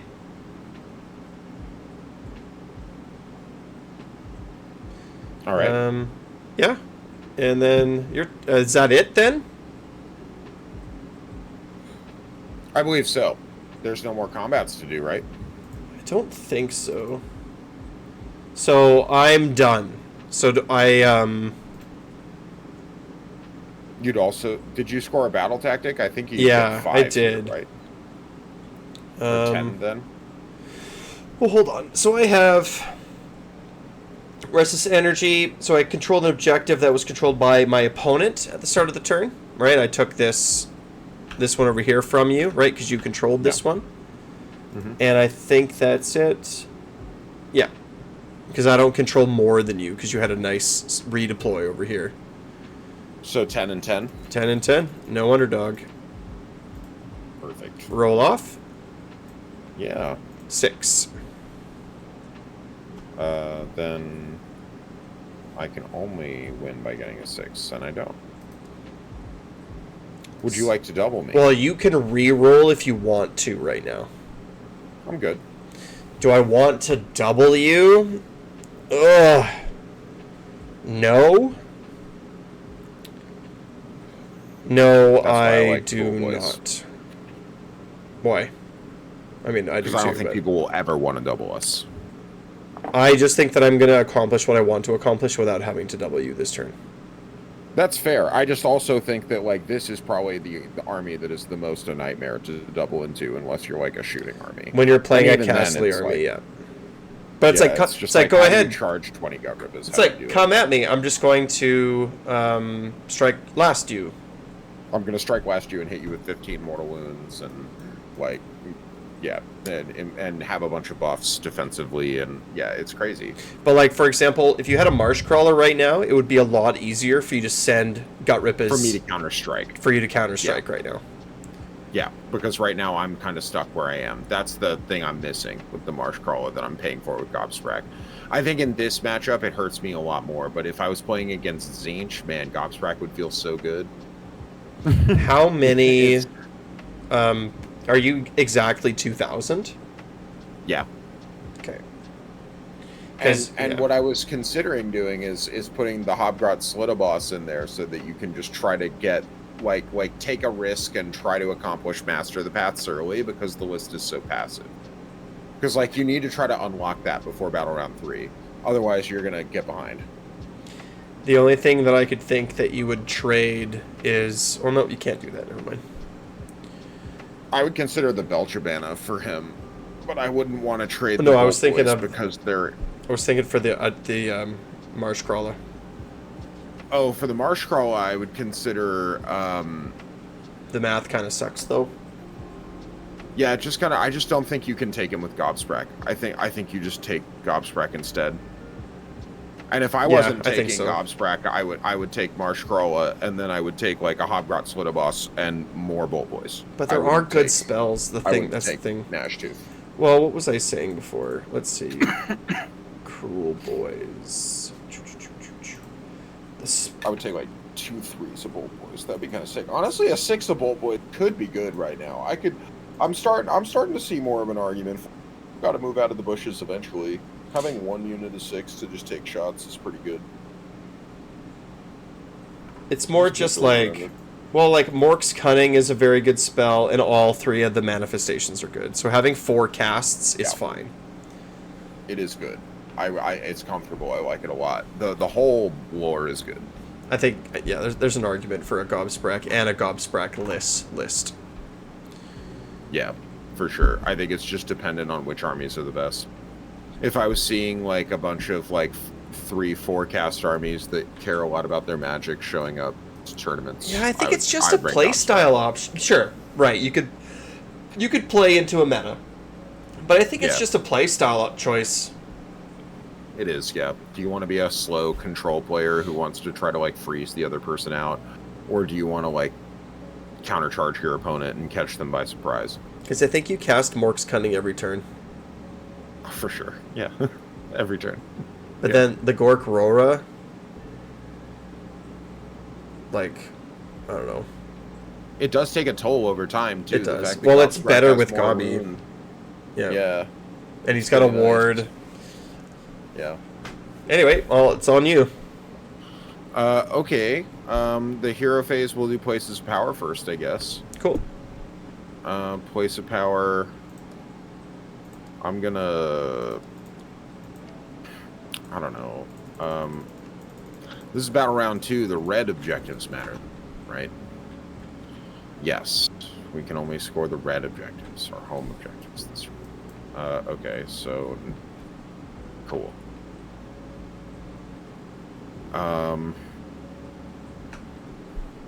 Yeah, I can't teleport onto it, right?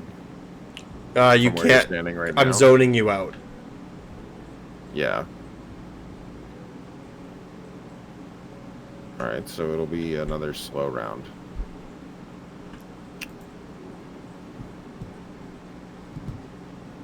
I'll just obscure something. It'll be my objective, my home objective. It's obscure. Okay. And I have an unbind now. Cool. The Gork Rora, I will pick to either add 1 or 2 to casting rolls. Mm-hmm. I'm going to add 2. casting rolls. Okay. For my Swamp Call Shaman. And I will roll 2 dice. I got 2 4s, which means I don't get any of the cool stuff or any of the bad stuff. Which is kind of ideal. Yeah. Yeah. It's totally fine. I can't believe that it's just like, oh, and if you get a 5-up, board wide +1 charge. Well, it's not board wide. I think it's wholly within 12. Oh, yeah, wholly within 12 of this manifestation. You're right. But that's still crazy. It's still something. Yeah. Like, but especially if you countercast it, then it can move.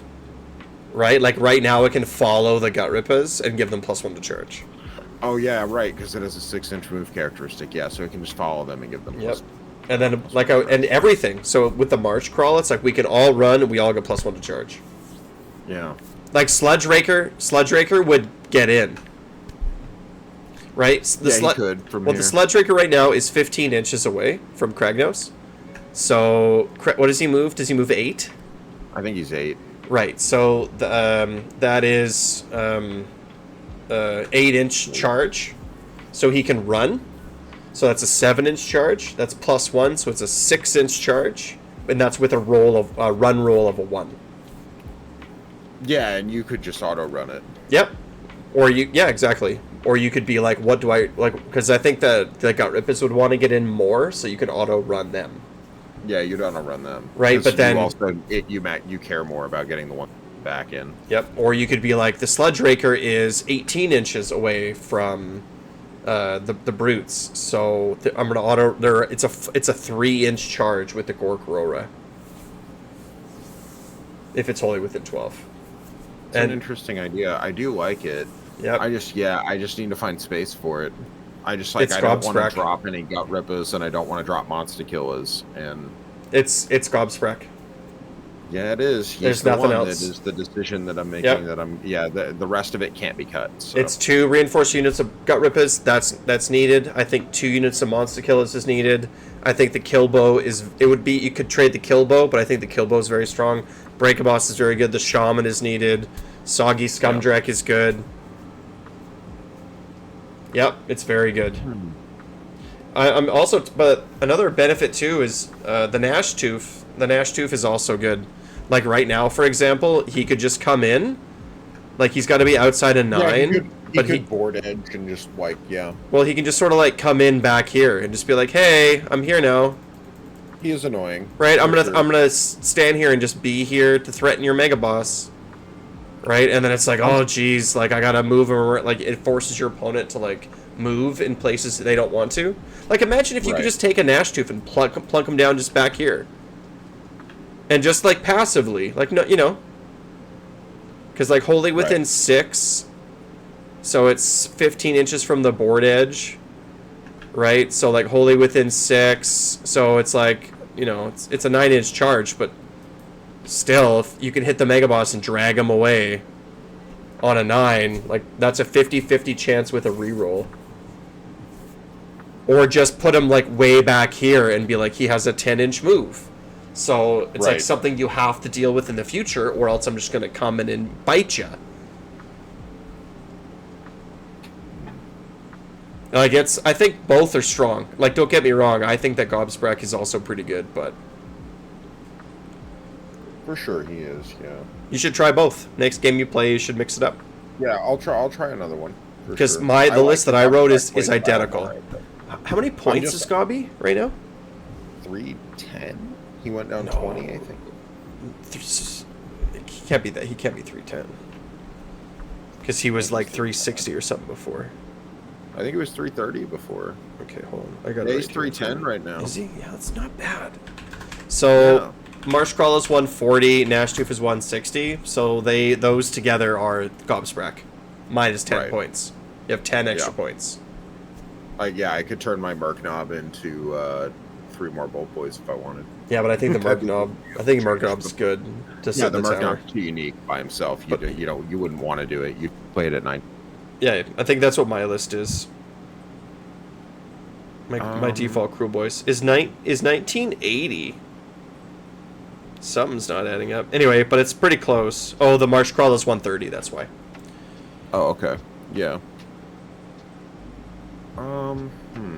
Okay, I mean, I'm gonna start. I'm gonna cast Mork's Gunnin Okay. on the Gut Rippers again. Mm-hmm.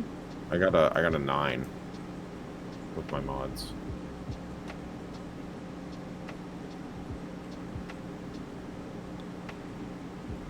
Yeah, with the shaman, I would do Mork's Cunning and Gork Rora turn 1. And then the other 2 manifestations. Nope, one of the manifestations. You do one of the manifestations and Mork's Cunning. Yeah. And I would just keep doing that. A manifestation and Mork's Cunning. And since I got my +2, I think we know which manifestation I'm going for. It's the foot. Mm-hmm. I don't get it. I get a 6. What does it go off on? 7. Oh, because you lost the +1. Yeah. Because otherwise you'd be a +3 fucking destruction wizard. Yeah. Sick. That's okay, though. That's okay. We got Gobsprak still. Okay. So Gobsprak is going to go ahead and cast Mork's... no, he's going to cast...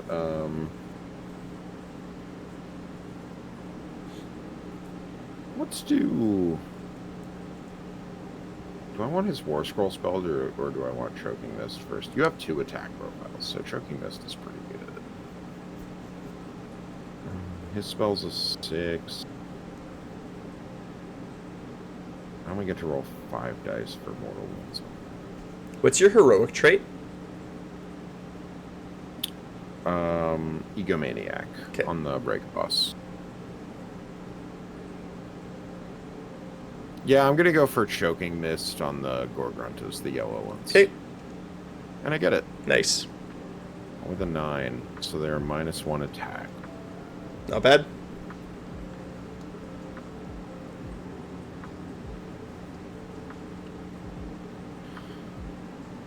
And then his last spell is going to be...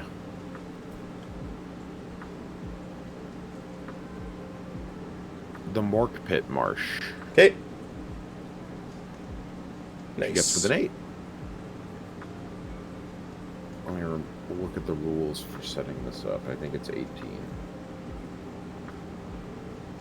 Yeah, I think so.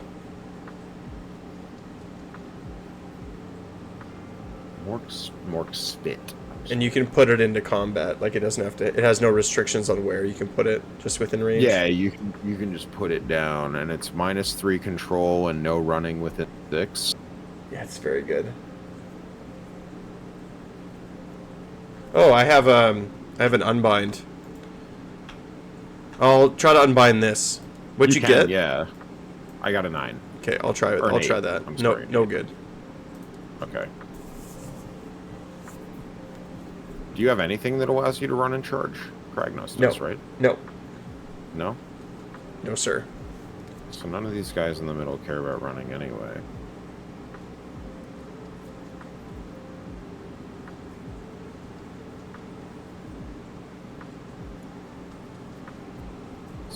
It's not wholly within 6, right? It's just within 6. I think so.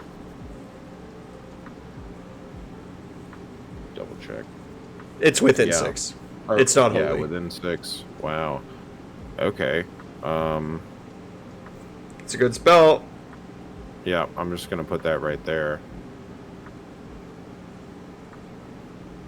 Okay, and then I'm gonna roll for Venom Encrusted Weapons on my yellow Gut Rippers. And I get it. That is 1 dirty trick.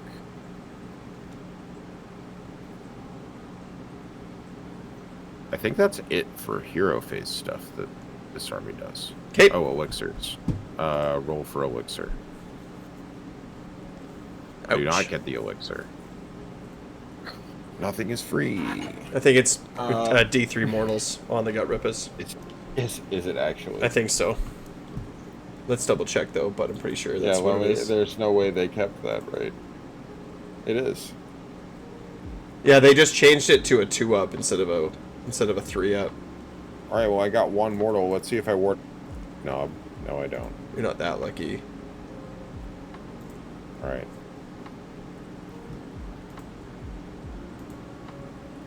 I think that's it for the hero phase. Okay, my turn.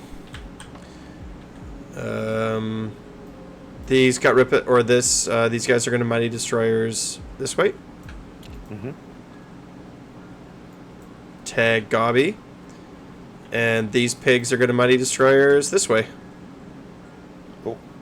And I don't know if they'll tag the... No, they will not tag these guys. No. Okay. Cool. And that's it for me.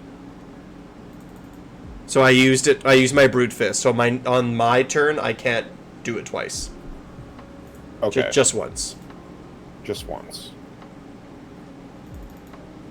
All right. Movement.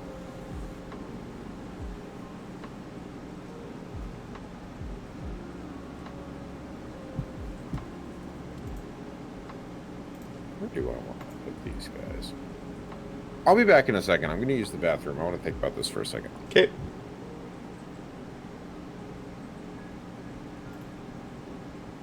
So what I'm thinking, I'm not sure how I'm...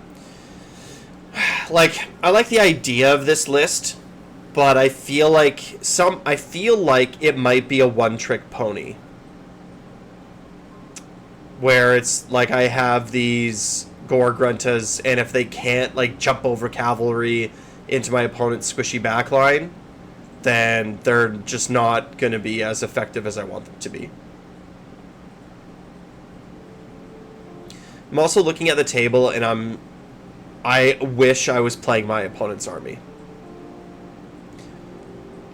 You know, the list that I have right here is more like something I would play against my teammates as a practice. To be like, well, like, what happens if this is how we actually, like, how are you going to play against an Alpha Strike army?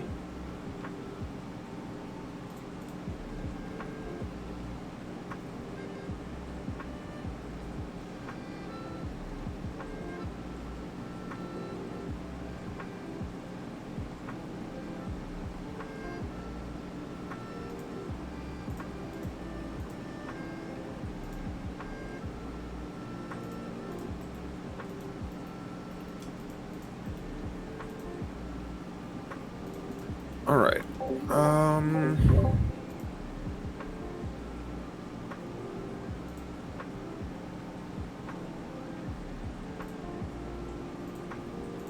Let's see.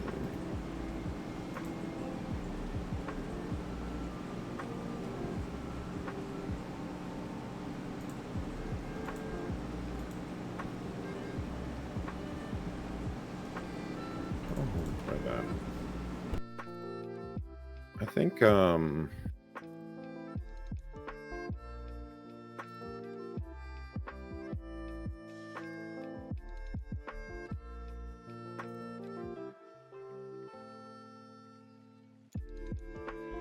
sorry. I want to take these guys. I'm gonna run these monster killers, the green ones. Well, they're the only ones that are left alive. They're gonna move 4. Move over here.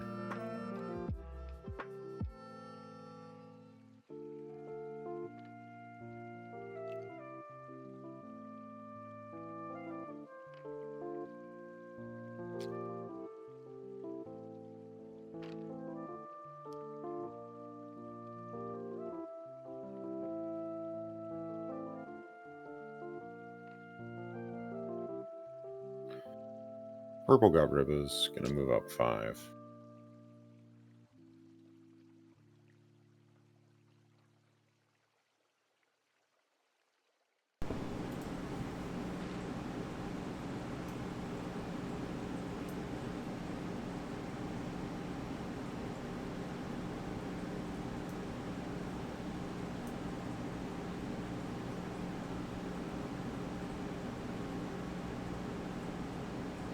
Let's see.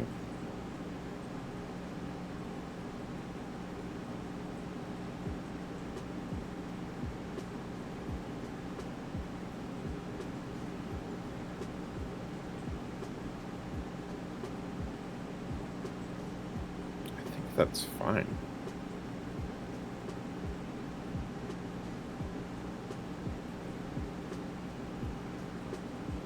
Yeah, that's fine. I'm not moving anything else. Okay. Yeah, I think I moved these pigs forward thinking that I was going to get within range of you. But yeah. I did not. So I'm going to redeploy them away from you. That's, yeah, they would want to. Good one, yeah. But that's okay, I would have done this anyway. I just would have Mighty Destroyered. Oh, I would still have my other Mighty Destroyers for next turn. But that is fine. Will they be the 11-inch hero? We'll see. I lost a game against somebody playing Feck because they rolled a 10, an 11, and a 12-inch charge. It just feels bad when that happens. You just want to stop playing for a minute. You're like, all right, you know what? It was a friend of mine, and we did. I was playing I need a break. I was playing 3x6 Bolt Boys, and he connected with all 3. And then I was like, okay. Like, game's over. Well, that's exactly. I'm like, okay, the game is over. And he's like, yep. I'm like, all right, let's reset. Let's play again. It's funny. I had a game exactly like that against a friend of mine when he was playing Korn, and he charged a Bloodthirster into a whole bunch of Bolt Boys in, like, 2nd edition. Mm-hmm. Like, late 2nd edition or something. And it just died instantly. And he was like, oh, I know that's how that works. You just do that many mortal wounds? I'm like, yeah.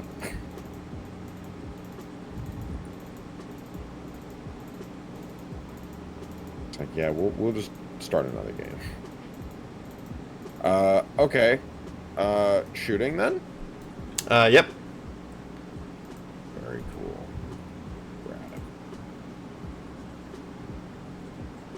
Yeah, I can shoot that guy with a big bow.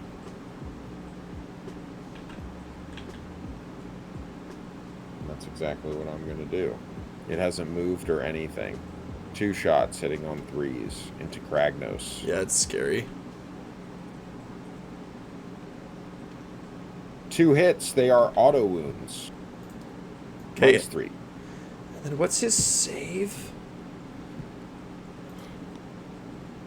I think it's a 4 now.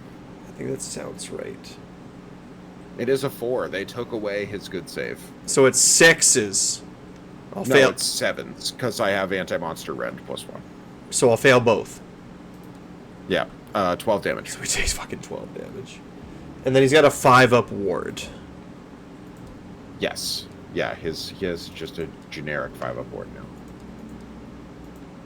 So I'll take 9. Ouch. Yeah, Killbow is like also an auto include. I think so. Everybody's got a good monster. Everybody's got a good monster. And it's like, it just ignores all the obscuring BS. Right? And it's only 100. It's cheap. Like, it was good before. The fact that the only things it wants to target can't get obscuring is like a really nice benefit. So your opponents are going to be like, yeah, it's going to be, it's good. Like, it's very good. Like, 9 damage to Kragnos from range is like, what am I supposed to do? Yeah. Right? It's scary. It's like, I can't, like, I was hoping my pigs would skip over and get to it. And that was kind of my I figured hope. You were trying to kill that. Yeah. To keep him safe. Yeah, that's half his health. That's a lot. Okay, second shooting. Hasty shot profile of the Bolt Boys into these pigs. Yep. 6 shots, hitting on 3s. Okay, no crits, but we got 4 hits, and then these are going to wound on 3s. All wound, so that's 4 at -1. 4s. I'll save 2. So 4 damage. Okay.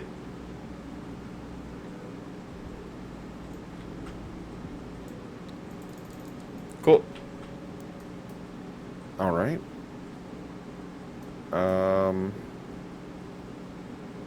Cool. That's all the shooting. I have none. Awesome. On to the charges. I don't even think I really, do I want to charge? I'm not sure I care to. I can try to... taking the green objective doesn't do anything for me here. You can also always roll the dice, because you need an 11. Yeah, right? I mean, I can just try it and see what happens and see if I'd want to take it. See? I got a 12. So now you can think about it. Okay, so, like... Would this... They don't have venom-encrusted weapons. Pigs don't fight that hard when they don't charge, though, either. They have +1 damage on both of their profiles. Charge +1 damage on both their profiles. Yeah. So I definitely don't want to let you... No, I guess I am supposed to kind of take this here if I make it.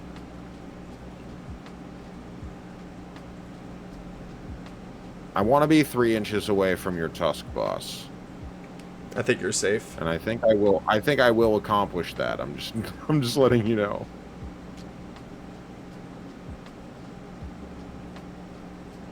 Boxcars. Yeah, I can't believe I just rolled a 12.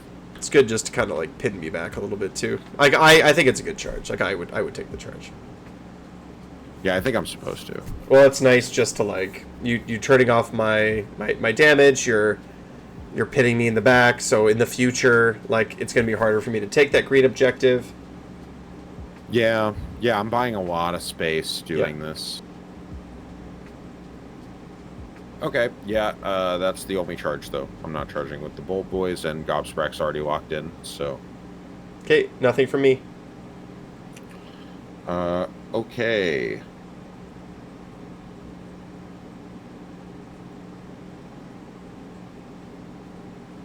I am going to try for a noisy racket.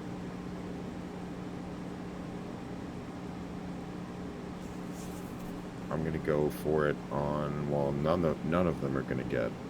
It's wholly within the boundary, right? Nope. For the tower? Nope. It's just Okay, within. They're still not in it. Oh, are they in it? Is that 18? Are they in it? Why is it so up? 18, Why is it so high in the air? I don't know. Oh, did I click the... I clicked the little guy. There we go. Oh, they're in. Let's just double check. Wow. I clicked the Merc knob instead of clicking the tower for the radius. Scare God Totem. Add one of the dirty trick rolls for friendly Kruleboyz units wholly within 12 inches of this terrain feature, or for enemy units within 12. So it's friendly wholly within and enemy within. Yeah. That's right. So if I make you strike last... Then you can. Then I can. Okay. Yeah. But if you wanted to do a sneak for you or venom-encrusted weapons for you on your purple Gut Ripples, you're out. Yes. Okay. Well, very good, though. Last. Yeah, like strike last within 18 is like very good. The positioning really on the tower is good. Yeah. Yeah, to place the tower forward. I'm getting it. Okay. Yeah, I'm going to make the Gorgruntus fight last, or I'm going to try anyway. I only did venom-encrusted weapons so far this turn. I get a 6. Easy. All right, that's my second trick. And I'm going to fight first with Gobsprack. Okay. Combat other stuff first, though, because Gobsprack has a tantrum, and I would like to try it. Monstrous tantrum. A monstrous tantrum. Yeah, if I roll a 5+, I kill a model. I got a 4. Oh. Okay. Well, that would have been really cool to get. It's very swingy against the big guys. Okay. I don't fight with Gobsprack very much. Let's see how he does. Let's start with the Stinger. Oh, I guess I get to pile in. I'm going to move in such a way that it is harder for you to get to Boys. A little closer to the objective. Okay. 1 Kilobeak Stinger hitting on 3s. Is it worth it for me to all-out attack here? I have a shit save anyway. I hit on a lot of 4s and 3s. I feel like if I do damage here, I can... It's worth it. They also I'm gonna have auto-attack they have -1 to their attack profiles as well. That's right. They're -1 attack as well. Yeah, I'm definitely on here. All right, Killabeak Stinger 2s and 2s. I get the crit mortal, so it's going to be crit mortal D6. I get 2 mortals.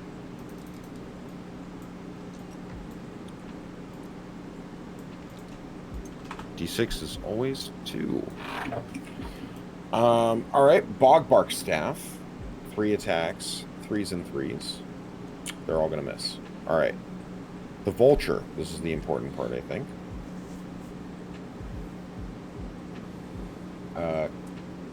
7 attacks, 3s and 2s.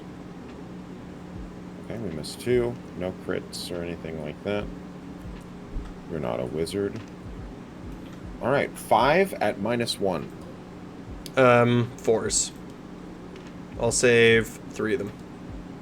Okay, they're 2 damage apiece. Okay, so that kills another pig.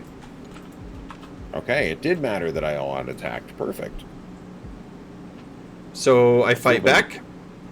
Yep. So I can't fight with these pigs. I got to fight with those pigs. So fight with it's a single pig. Yeah. So it's 2 attacks. 4s. So 1 will go through, and then 3s. So 1 at 1. Okay, I just take it. Okay, 1 damage. Okay, 6 up ward. I make it. Okay, and then same drop thing back. again. It's 4s and 2s. So 1 at 1 again. Okay. 6 up ward. I do not make that. Okay, so Ground strike 1 takes damage. Okay, so Gutrippas. Yep. Alright, let me pile in and see how many are fighting.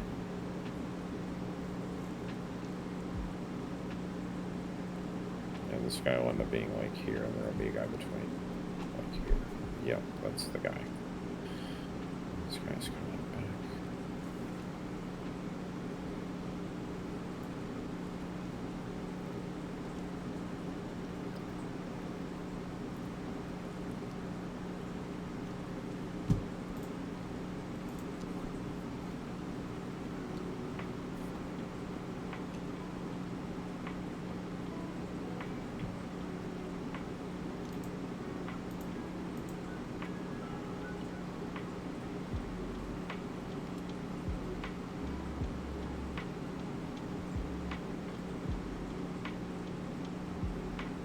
Alright, how many guys are out?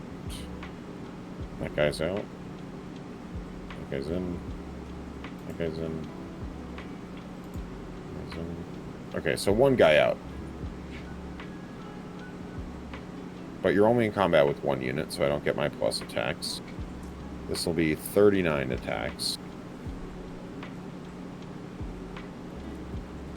Did you roll for the -1 to hit? I did not. Thank you.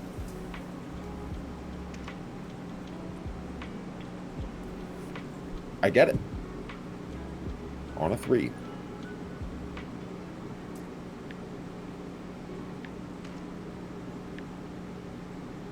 All right. 39 attacks. We have, let's see, 10 mortals here. Jesus.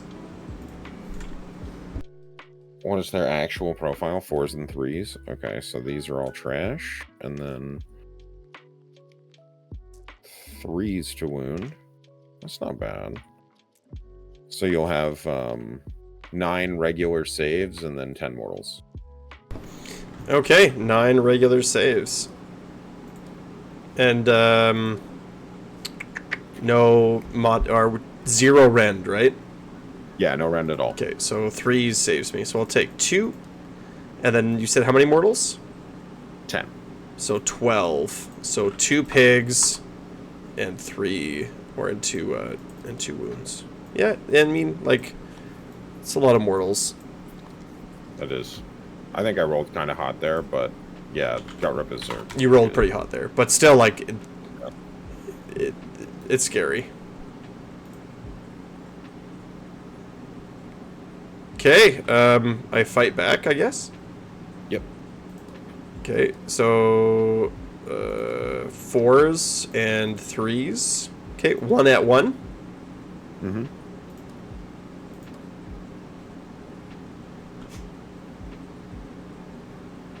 What's your save? 5.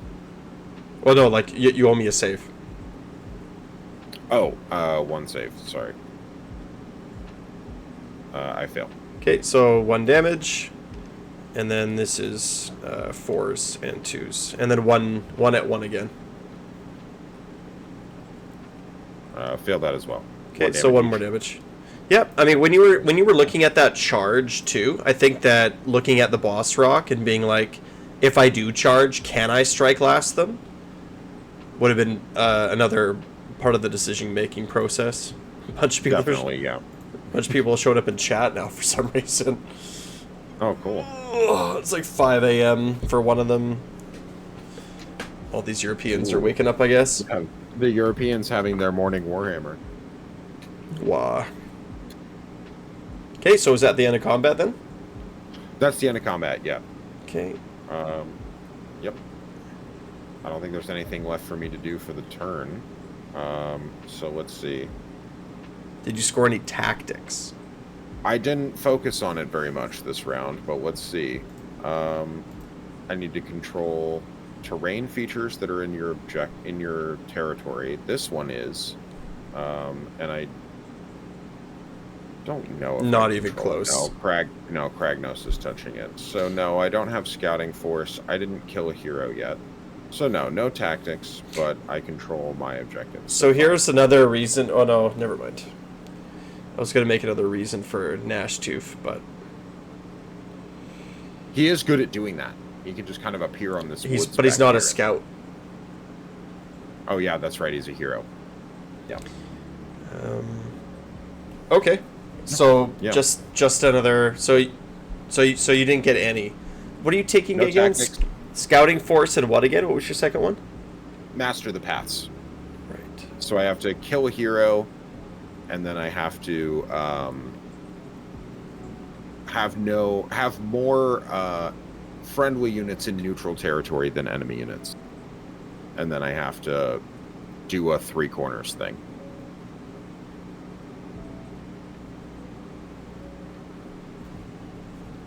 Do the green objectives count as being controlled?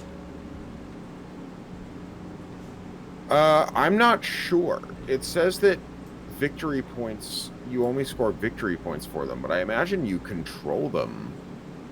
Like, they're still on the field.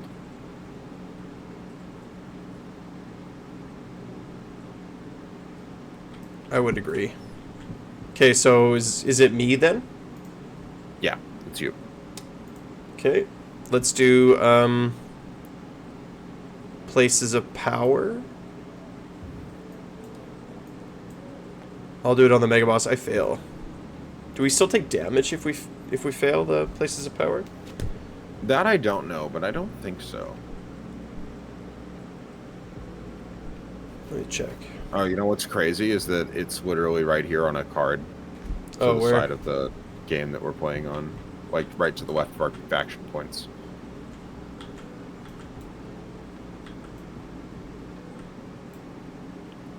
For the cauterizing pollen, you would take damage. For the other ones, no. Okay. On a 3+, you get the obscuring one, and the other one, the unbind is automatic, and then the... Did you do yours already? I have not. I think I'm going to do obscuring, but there's... I mean, cauterizing pollen, if I were to try to heal each friendly enemy unit only within 6 inches of the target. Only within 6 inches. Smash Shaman within 6 of this place of power, because I could heal him. No, it's not. It's like an inch up. Okay. No, I'm just going to try to obscure the other green objective now. I get it. Okay, my brutes are gonna Mighty Destroyers. And I think that's all for my hero phase. Your hero. Yeah,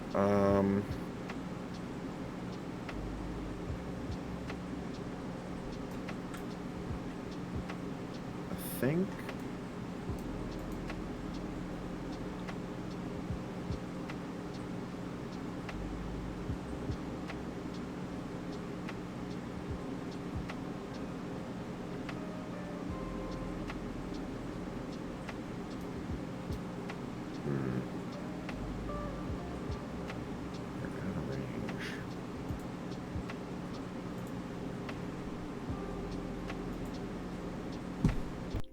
You're not from Gobsprack, though. I mean, it's harder for him to get.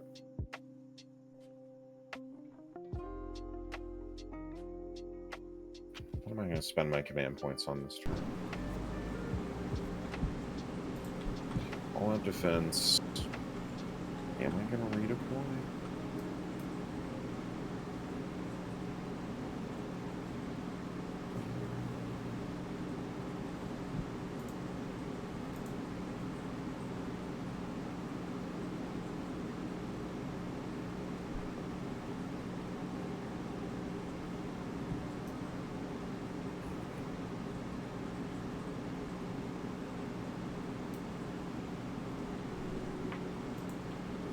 I'm gonna go for Choking Mist from Gobsprack. Okay. I'm just gonna try it.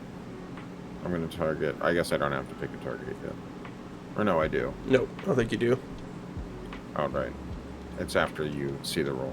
Oh, I get a 9, so I get it. -1 attacks to the brutes. Okay. Sounds good. Movement phase? Yeah. Okay. Test boss is going to just move up outside of 3. Kragnos is going to move his 10 inches. He's going to go 7 and 3. Sure. Just going to get out of dodge a little bit. These brutes are going to... Are they within 6? They are. So they can't run, so they're just going to move 4 inches away, and the boss is going to go with him. Okay. Just going to go this way. And that's it. That's my move.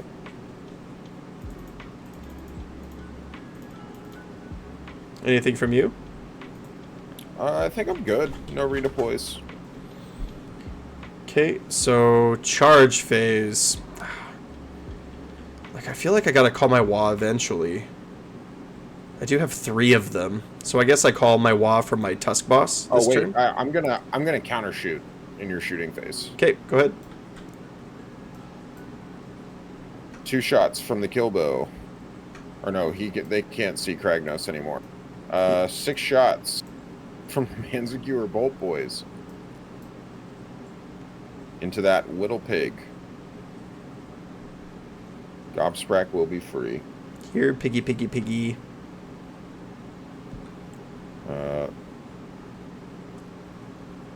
Yep. They don't get the +1 because that's only in my shooting phase. But we get 2 crit auto wounds.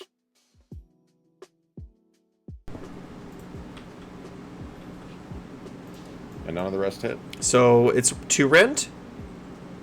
1 rend. 4s. Fail them both. 4 damage? That's enough. Oh, no, that's not enough. No, I think he has 1 left. I think he was full health, unfortunately. Yeah, I see a point of Bull Boys. Gobsprack will be free. Wolf Paints in chat says that soggy Rekkas are nuts. And it's true. I'm having a hard time. What do they do? Well, what they do is they give +1 to hit in a 12-inch.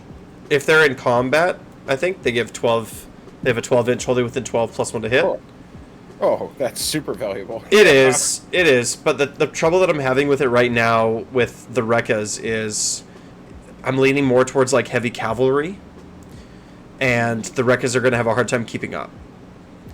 Yeah, they're slow. They're you slow. Play them in a big, slow, meaty orc list. Yeah, if they're in like a grindy But the battle tactics really favor fast armies. Are Ardboys tanky enough, you think, to be So a real tanky. handful? Oh yeah, Like, for sure. yeah? Ardboys are nuts. Have you tried any, like, lots of Ardboys, not a lot of cavalry type lists for Ironjawz? In this season, no. Last season, that's basically what I played. Yeah, because I know that's what you liked last season. Like, Yeah, it was great. think here too, because I feel like a lot of these battle plans are going to reward playing kind of like this. Well, again, it's like what We're not beating in the center, you know. No, but you have to look at what, like, if you're going to be like, okay, like this is the style I want to play. Like that's the first question. Is you're like when you're picking an army, it's like, well, what do I want to kind of like play? Like, what style do I want to play? It's a big important question. The second one is, what battle tactics am I taking this season? Yeah. That's the number 2. And if you can't figure out good, consistent battle tactics that you can take, your style is not going to be good this season.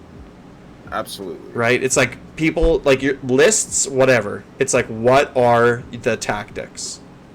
Right? What are the tactics? Like, in Discord, right? Because I'm not sure if, for those of you in chat, know, but because people just join from, when I'm streaming or whatever, but it's primarily what I do is I make YouTube videos on Ironjawz and Kruleboyz, and like I have a Discord or whatever, and it's always the first question: what's the tactics? I don't care about anything else until you show me the tactics. So like, what does a slow, grindy Ironjawz tactics look like? And then I struggle. Master of the paths and intercept. So I hate intercept and recover, especially if you're a slow army. Your opponent is going to pick 3 things, and they're going to just stay in the back. Especially with a slow army, you're just going to fail. Intercept and recover, I also really just kind of hate, because if you double, you just lose 5 points, and you want to double. So you're either getting 5 points or not doubling, and to me, I'm just, that just bugs me. Master the paths. If you kill a hero, same problem. If you're a slow, grindy army, your opponent can just keep their heroes away from you if they want to. Some matchups they won't be able to. Their heroes are gonna have to engage with you, but in other matchups they won't. Their heroes, like Skaven or there's not Kruleboyz. Kruleboyz has monsters that will fight you. Like Flesh Eater Quartz is like that. Yeah, there's lots. Most of their heroes can just walk away from you. My guess is roughly a third of all armies, the heroes are just going to be like, well, I'm just not going to come at you. You have to come at me. Like, this Ironjawz list is designed to get you. It's got the soggy gruntas that are going to jump over.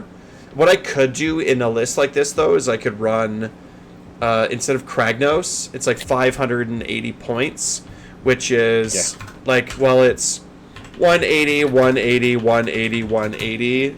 So if I cut a unit of pigs out of this list, I would have 60. I could have 2 reinforced units of Ardboys, or like MSU Ardboys, right? Yeah, that could be good. Right, like you could do that, and then just like march Ardboys forward, and then the pigs come crashing in from the sides. And you can play Scouting Force with that, because like your whole army's infantry and cavalry. Well, and to be honest, a lot of heroes. I'm still not sure what I would take though. A Scouting Force is tough with expensive cavalry. Yeah, like your cavalry needs to be cheap. Yeah, soggy pigs are 200 for 3. Well, the thing is too with the soggy, if you're not gonna do a style where if you're not playing Kragnos with pigs, I'm almost kind of thinking that the old pigs are better because they they actually deal more damage than the new ones. And the oh, my dog's at my feet. That scared the shit out of me. And they have anti-cavalry. So that's, if everyone's going to be playing like cavalry everywhere, and you have anti-cavalry cavalry, that has a lot of value. For sure. So I don't know, but again, it's like Scouting Force with expensive cavalry. I'm not sure. You'd probably end up with Restless Energy and Master of the Paths. Nope, sorry. Restless Energy and Wrathful Cycles still. Control more objectives than your opponents. Have a bunch of stuff fight. Yeah, because you're kind of hoping that by playing that sterile control game, that by the end you will dominate your opponent in control. the objectives. Yeah. So in a way, you're kind of betting that, like, because like that's what the end game of a control game like this really is. If you play it correctly, is like you should control everything at the end if you don't make mistakes. So theoretically, I can see where that's coming from. It seems, I don't know. Oh, I don't like taking this together because it just feels to me so like win more. One thing I forgot about Wrathful Cycles from my, is like magic. You have to be the underdog for Wrathful Cycles. Yeah, that's the other thing, right? Yeah. It's one thing for Master the Paths where you can like run your heroes away from me like you're doing now, but like with being the underdog, it's like, well, you don't want to be the underdog. You don't want to be the underdog, but also like your opponent has more control over that. They can like, because of how tactics are now, they're not like declaring one every turn and wasting it. They can just sit there. I think Restless Energy might be like just a given for lots of armies. It might be like the one that's the best, just like flat out the best. Wrathful Cycles is tough. Scouting Force is only if your list is built for it. Attuned to Gairan is really only if your list is built for it. Having to retreat and charge, it's kind of like Scouting Force. Like Scouting Force and Attuned to Gairan work really well together if your army's built for it, which is why Night Haunt's going to be really annoying this season. Yeah, that's fair. Master of the Paths is actually one of the better ones, I think. But you have to be aggressive or have shooting, and then intercept and recover is bad. Like intercept and recover is bad. Yeah. So it's an auto lose. It's an auto. I get none of these against some armies. Attuned to Gairan. Yeah, like if people take Scouting Force. Yeah. Attuned to Gairan. Restless Energy is good. Attuned to Gairan. But again, it's like, what are you recharging and what are you retreating? With Ardboys, I think that you can make a play if you're doing like an Ardboys with some Gruntas, because you can just retreat the Ardboys. Because they have like charge, they have anti-charge +1 rend. So right, there's something there, but generally speaking, you don't want to be retreating Ardboys, you want to be grinding them in. You could also like retreat them just outside of 3 and then Mighty Destroyers back in again.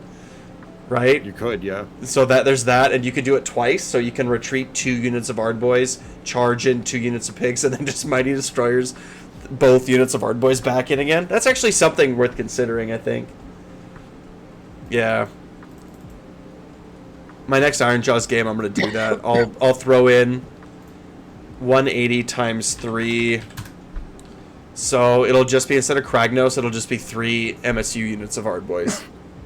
And I'll try the non-Gobsprack version of this list and see how it feels. Okay. But it's my turn. So I think we're... Yep. So you said no redeploys, so I called Wah with the Tusk Boss. So the Tusk Boss is going to charge. So 9 + 1 for the charge is 10. Boop. So, and then he'll go up to 2 momentum. And that is my... Are the Brutes even within range of anything? They are, but whatever. I'm just going to charge the Brutes because I don't know what'll happen. 16 charge. You could try it. I don't know what it gives me though. They're -1 attacks. Yeah. I'm just gonna sit here. Can I get into the tower without getting into combat with you? But then you're just gonna countercharge me and strike last me and everything. It's gonna be annoying. Yeah, that's kill that Murknob though for sure, and probably the tower. But I don't want to... I don't know if that's worth it, but... Yeah, I don't know. Probably is. Remove the tower and the Murknob. And then... I mean, I could still double you. Yeah, alright. I'll get in there. 16 inches. So whatever. They still have 6 inches of movement. So we're just going to, like, move them around. Yeah. And see if we can't get them all within 3.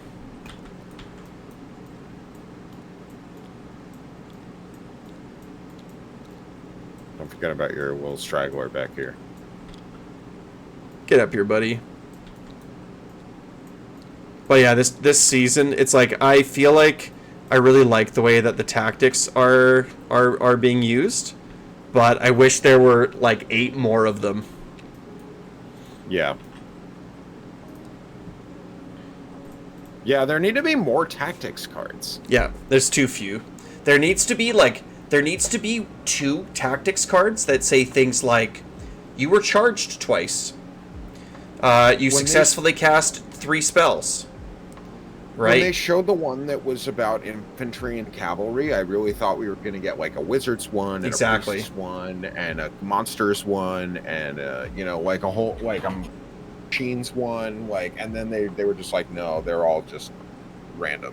Or like, why isn't there ones that are like, you have no units in enemy territory, or like that's a bad example, but like ones that are more like, hey, you're a castle army, these are castle-y ones. Like 5 units are all within combat range of each other.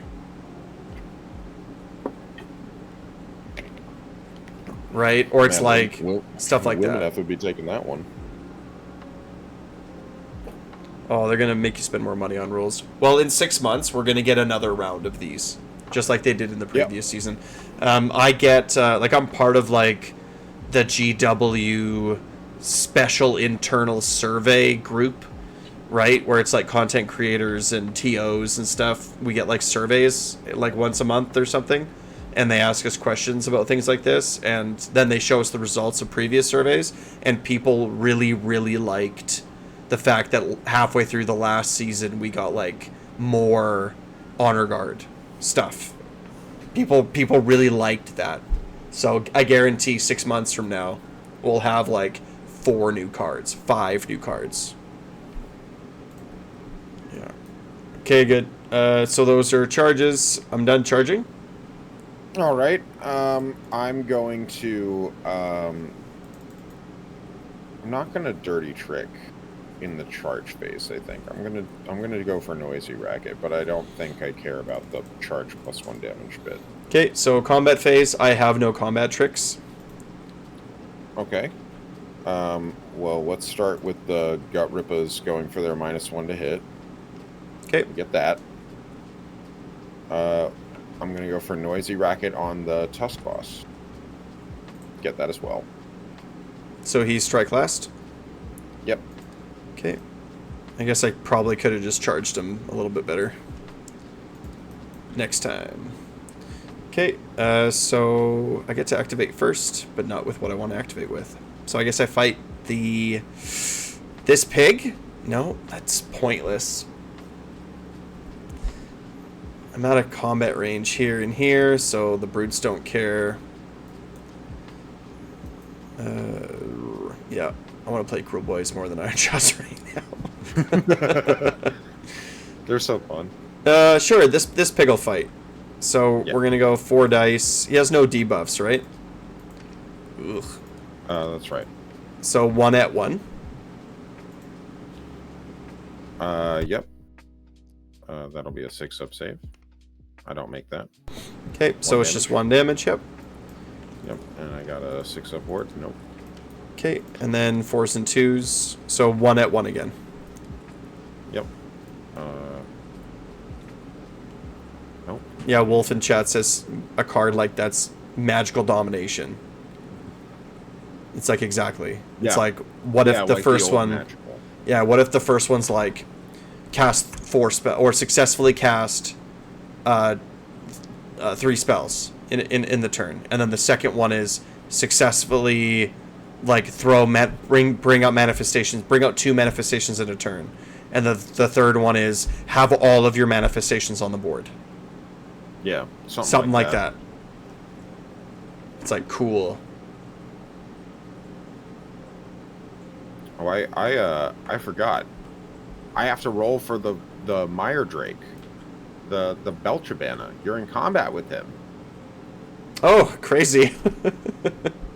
On a 1, this ability has no effect. Awesome. Okay. He's gonna fight now. Yeah, bring it on. 4 attacks, 4s and 3s. -1, 2. Really? He's damaged 2 with crit mortal? Okay. Well, it doesn't matter because he rolled 3s and below. Okay, me again? Yeah. Okay, so we're gonna go with this pig. So 4s and 3, so 1 at 1. On the gut rippers. Did they get their? They did get their -1 to hit off, right? They did get their -1 to hit, yeah. 1 at 1. Okay, so that'll be a 5. I make it. Okay, and then and 2, so 1 at 1 again. No. So 1 damage. 1 damage? Yep. And then that's you. Let me get a token for them.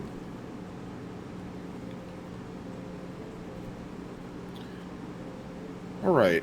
I guess it doesn't matter what order I fight in. I'm gonna pile in and fight the Tusk boss.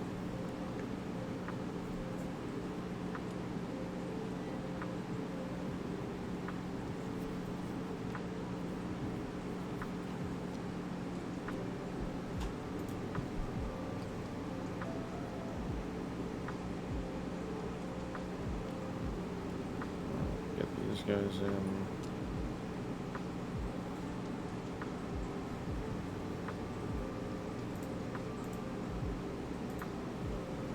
Inches.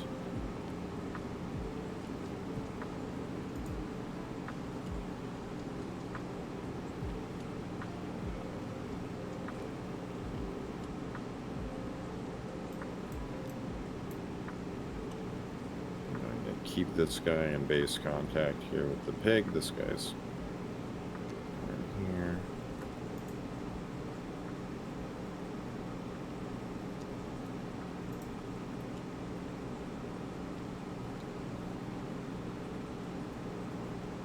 All right. So how many of these guys are going to be too far away to fight the Tusk boss? 3 of them, it looks like. All right, so that means there's 1 dead. There are 16 guys fighting the Tusk boss.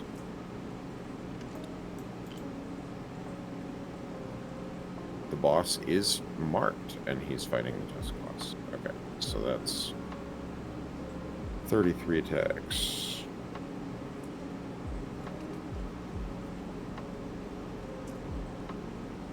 Fours and 3s, crit mortals on 6s. Alright, we got some mortals. Bunch of misses, 3s to wound. Okay, we got 7 armor saves, and we got 7 mortal wounds. So 3s to save. I'll save all but 1. And then Okay, so 7 8 mortal damage. wounds, you said? Okay. Yeah. Okay, cool. And then I have to roll the ones into the pig. There are 3 guys who can fight the little pig only. So those guys have 6 attacks.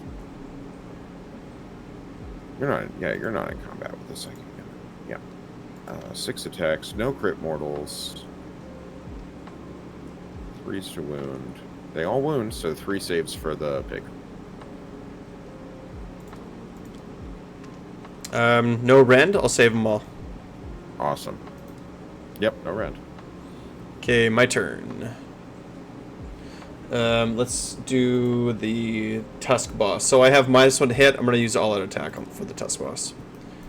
Cool. So I'm just going to negate that. Okay, so we'll start with 4 dice. So 5s to hit. This is the Trotters. And then 2s to wound. Cool. 2 at 0. I'm gonna all out defense here. Okay. So 2 at a 4-up save. Or make neither. So it's D3 damage, so it's going to be 4 altogether. Okay, cool. They don't have a ward because they're too far away, so we're just gonna lose 2 guys. Okay, the Kill Choppas is 4s. Oh, all 1s. That's done. The Pig Hackas. 4, 5, 6, 7 is 4s and 3s. And 3s. 2 saves at 1 rend. Okay, so this will be 5s, 2 5-ups. I make both of those. Okay, and then the last one is the big one. Yeah. This is 5 dice, 4s, and 2s. 2 at 2. Okay, these are 6s. Nice. I make one. So they're 4 damage each, so 4 damage. Yep, that's two dead guys.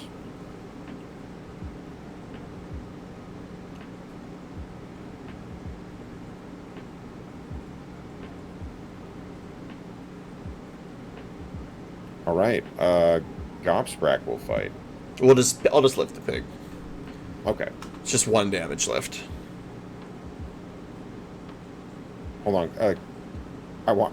Could I have piled Yep. onto the objective, do you think? 3 inches? I don't remember if you were in such... Yeah, I was like, yeah. In such a place that... You probably could have piled in like this, I'd say. Yeah, I feel like I could have done that or something. Yeah. I was going to do that. That's For it. sure. Yeah. Okay. Okay, brutes are fighting all into... Yeah, I guess I just get rid of the tower. What does the tower even have? It's a 4-up save, I think. 12 health. Yeah, no ward. I'll fight the 2 gore hackers into the Merc Knob, and the rest of it's going into the tower. Cool. So let's do the gore choppas first. So I'm getting -1 attacks. Yep. So it's going to be 2 attacks each. 4s. And 3s. So 2 at 2 rend. I think that should go through a Merc Knob. Let me just check. Probably a 5-up save. Oh, I have a 4-up save. Are you serious? What a guy. Okay. Well, Oh my god. A 6. So 3 damage for the one that goes through. All right. Well, I got a 6-up ward because I'm a Merc Knob with Belchabana. I make one of those too, so that's going to be 2. Okay, and then with -1 attacks, it'll be 17 dice into the tower. Yeah. So 4s and 3s. So 6 at 1 rend. Okay. So that's 6 5-up saves. And they're 2 damage each. Okay. So the tower has 8 damage. I feel like every time I try to split when I'm trying to be like a little bit efficient, I always regret it. You always end up, yeah. I've I done always that regret a couple it. of times. Yeah. Where I try to split it and it's like, no, I ended up actually killing neither. It's just one of those psychological things where, like, every time you don't split, you're successful, but you never get the second thing. So every once in a while, you're like, I can do it. Or, like, 8 of them should be able to kill it. Right? Come on. But then they don't, and you're like, well, fuck me. Okay, cool. Is that it for combat, then? I believe that's everything for combat. Everything's fought. I can't pile into you with any of my stuff. So, that should be it. Okay. Yeah, that's it. So we roll off, and then I gotta call it a night, though, Leonard. Gotcha. Yeah. What did you score? Just 5, Battle I think. tactics? No tactics. I just control the red one. I bet that's how turn 2 on this battle plan is going to feel, because it forces you all to control the home on turn 2, and it's like this weird pause where it's like we both have to go back. Yeah, let's do our roll off, and then we can call it 1. I got a 2. Right. So you just go again. Yeah, I'd just go again. Yeah. You're gonna put a lot of pain. Like I think you're just gonna win on all fronts, to be honest. I think what you do on your turn is these brutes are done. Mm-hmm. I think what you do is you strike last them. Yeah. And you do that for free. Like you venom encrusted weapons for free, and then you strike last on a 2-up.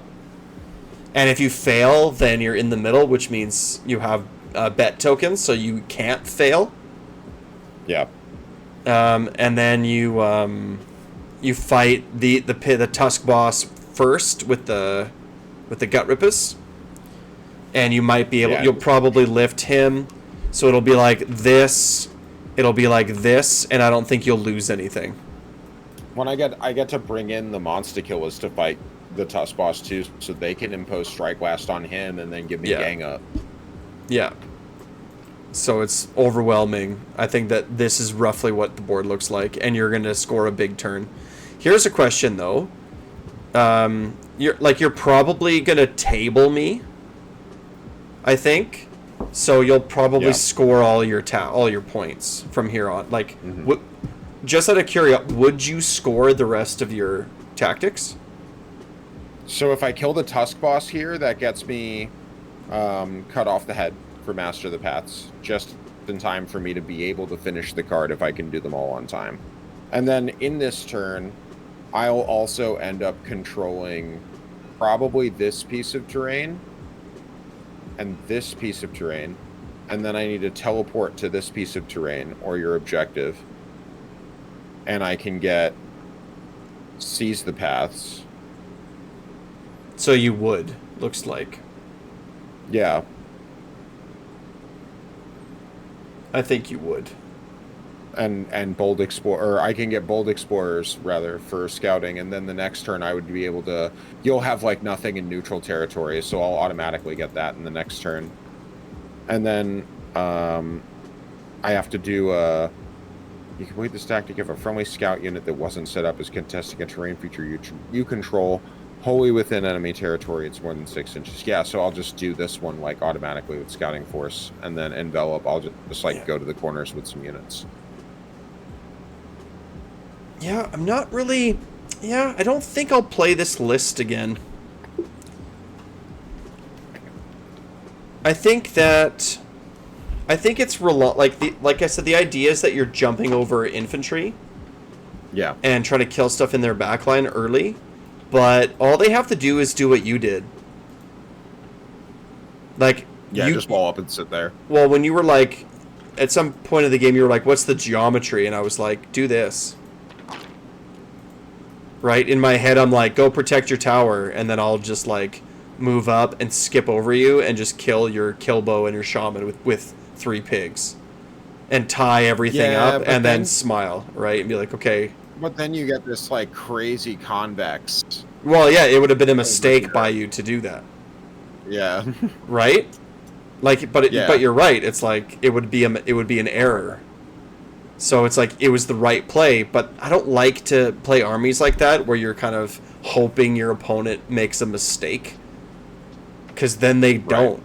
And then you're like, well, now what? I think that's what makes Kruleboyz really fun, because if your opponent doesn't make the mistake and doesn't, like, try to charge you or come in really hard early, then you have to play, like, a really complicated turn 3. Because you're both still kind of playing footsie with each other at that point, not really fighting, you know? It's just going to be harder to score. There's a lot of pressure on both players in turn 3, because, like, in turn 3, if I don't kill one of your heroes, I am going to be blocked off from finishing Master of the Paths. I just can't do it fast enough. So I'm going to start losing out on points. But if my opponent picked different cards than I did, and they are not as pressured that way, like, they can play into that dynamic with my army because of the battle tactics that I have.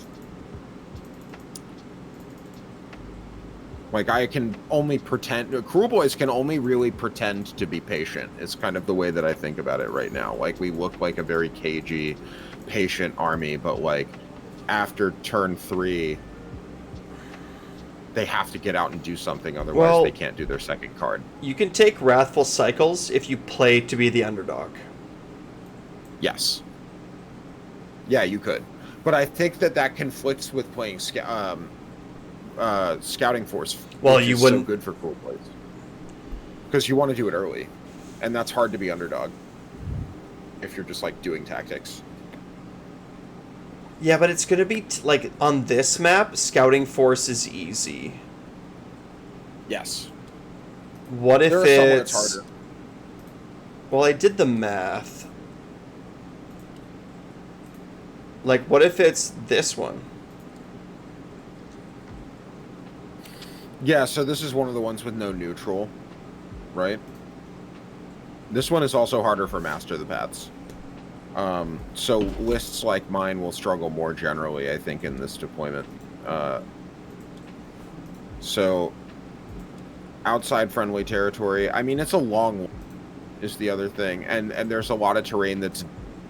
So, like, against an army like yours, I can still do a lot of the scouting stuff because, like, you don't have a lot of meat to put on the table that you can keep back to cover all of the terrain that's sitting in your long deployment. And I can just, like, teleport to that. But there's not that... Most of them do have, like, neutral. Like, I'm just looking through. A lot of them do. And it's only 2?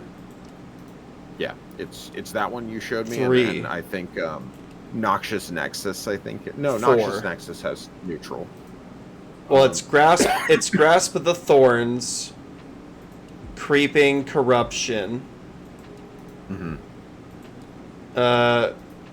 Bountiful Equinox. Yeah. And I think there's one more.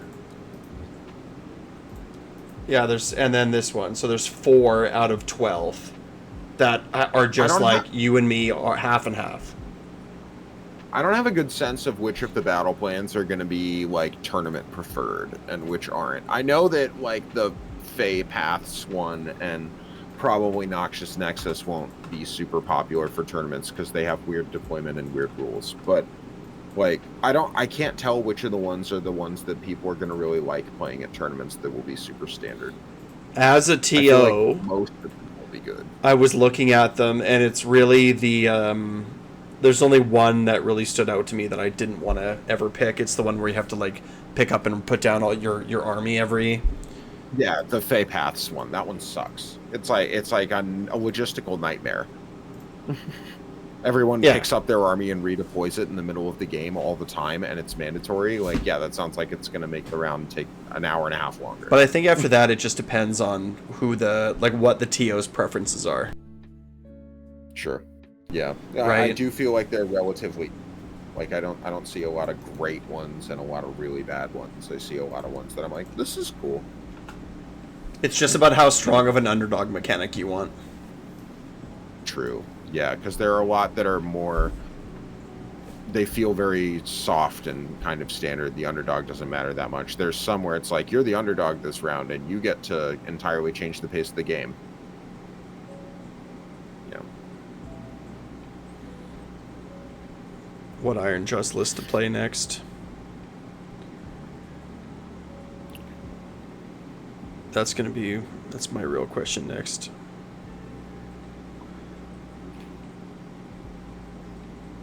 No Kragnos. Oh. Yeah, Kragnos is so cool, and he even went down in points and stuff, and I like him a lot, but I just... You can't play him with a bunch of elite units. Well, yeah. I think he would be actually pretty good in... I wrote a Gits list, and it's Kragnos, and then a whole bunch of cavalry. And the cavalry's cheap. And it's like 2 units of reinforced bounders, and 2 units of reinforced herd, and a Snarl Fang and 2 Spider Riders. And the Snarl Fang and the 2 Spider Riders are there just to get scouting. Right? Yeah, that's what they're for. Yep. Yeah. And then you can lean into the Squigs and take the Squig sub faction, or you can trade the Spider Riders out for Snarl Fang cavalry, and take that battle formation where they can retreat and charge. And and then you can just retreat them out of combat easily, without any penalty, and without having, and you do it like in the move, or it's like it happens out of phase or something. I can't remember what it is exactly, but it's like it's free. It's like you can retreat the units for free. So Scout and that one are just so easy in that army, and then the Bounders just punch. And if you play Kragnos, it's like you're bringing things back out of the Loon Shrine and just putting them beside Kragnos and charging them again. Right. But in this list, it's like Kragnos, I don't know, it's too elite. It's like 400 points on brutes, 600 points on pigs, Kragnos, Mega Boss. It's too much. He feels also, I don't know. I know his points went down a lot, but he also feels a lot less. He's very glass cannon, I think. Like Well, a 5-up yeah. ward and a 4-up save isn't that great for an 18 wound monster. Like, not for 580 points. Like, you're paying for the damage because he's not, like, the durability just, like, ain't great for anything that's anti-monster. He used to have, like, a 3-up save or a 2-up save or something. Like, I wish that identity was kind of still there for him. Yeah, but he had no ward. Yeah. Well, that was probably, like, a good thing. Then he was like, he had a niche. Like, you had to counter him by having Yeah, he just melted to mortals. Yeah. Like, Kruleboyz would just shred him to pieces. Exactly. Yeah, you had armies like Kruleboyz and armies that could do lots of mortal wounds with magic and stuff. Well, I guess he had the shield still. He had the spell ignore. But, yeah, like, any other kind of mortal wounds was a good way to deal with them. But they didn't like that. They wanted to take mortal wounds out of the game. And I kind of understand it, because I imagine it does feel bad when you just take 11 mortal wounds and your stuff dies. I get it. But also, that's why I like playing Kruleboyz, so... you know, you gotta sell the faction somehow. That's kind of what their identity is.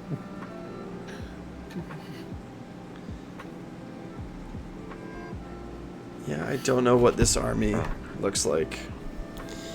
How about this for a list, okay? It's a Weird Knob Shaman with Hack and Crew and Gorgruntas in one regiment. Okay, so it's like 2 flankers and a shaman. And then you have a Mega Boss, an Ardboy Big Boss, 2 reinforced units of Ardboys, and a reinforced unit of Brutes. Yeah, that feels good to me. It feels mixed, and you have the right mix of foot heroes and, like, a lot of big, fat bricks of stuff that people can't move that deal a lot of damage. Because you just get to be wherever you want. You know, you're like Dr. Mundo in League of Legends. Like, you just walk around and stand wherever you want to, and people can't stop you. Yeah, it's just all about the tactics. Is that named Anvil Smasher guy good anymore? Did they change what he does? No, they didn't change what he does, but he's always been good. And the problem with him is that he's competing with other heroes. Right? So he's the same cost as a Mega Boss. And at 170, and you're always taking a Mega Boss now. What does the Mega Boss give you? He gives you that sub-faction where you can use Mighty Destroyers twice. Oh, yeah. And that's, like, the best rule. Like, yeah, that's really good. Especially with Ardboys.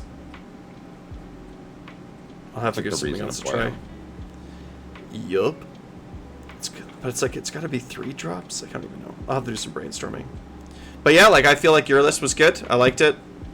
Like, it was good. It's pretty much like the same list I've come to. Yeah, I saw that. I do want to try Marshkarl Slogoth and the new Nash Tooth as well instead of Gobsprak, because I can see how conditionally good he is. Like, in this matchup, he didn't really do a whole lot. It's the problem with Magic, just in general. Yeah. I just never want to get caught flat-footed by Magic. I'm the kind of player where, like, if somebody rolls me because they showed up with a huge Magic phase and I wasn't prepared, I'm going to feel bad. But, like, the Magic Dom armies are still just going to dominate you. Kinda, but I think they have to be really careful. Gobsprak's scary. Every unbind that he succeeds at, he gets to do that D6 mortal wounds. So, like, every D3. foot wizard... It's D3 mortals. It's D6? It's D6 if the unbind is 10 or greater. It's only D3 if it's not.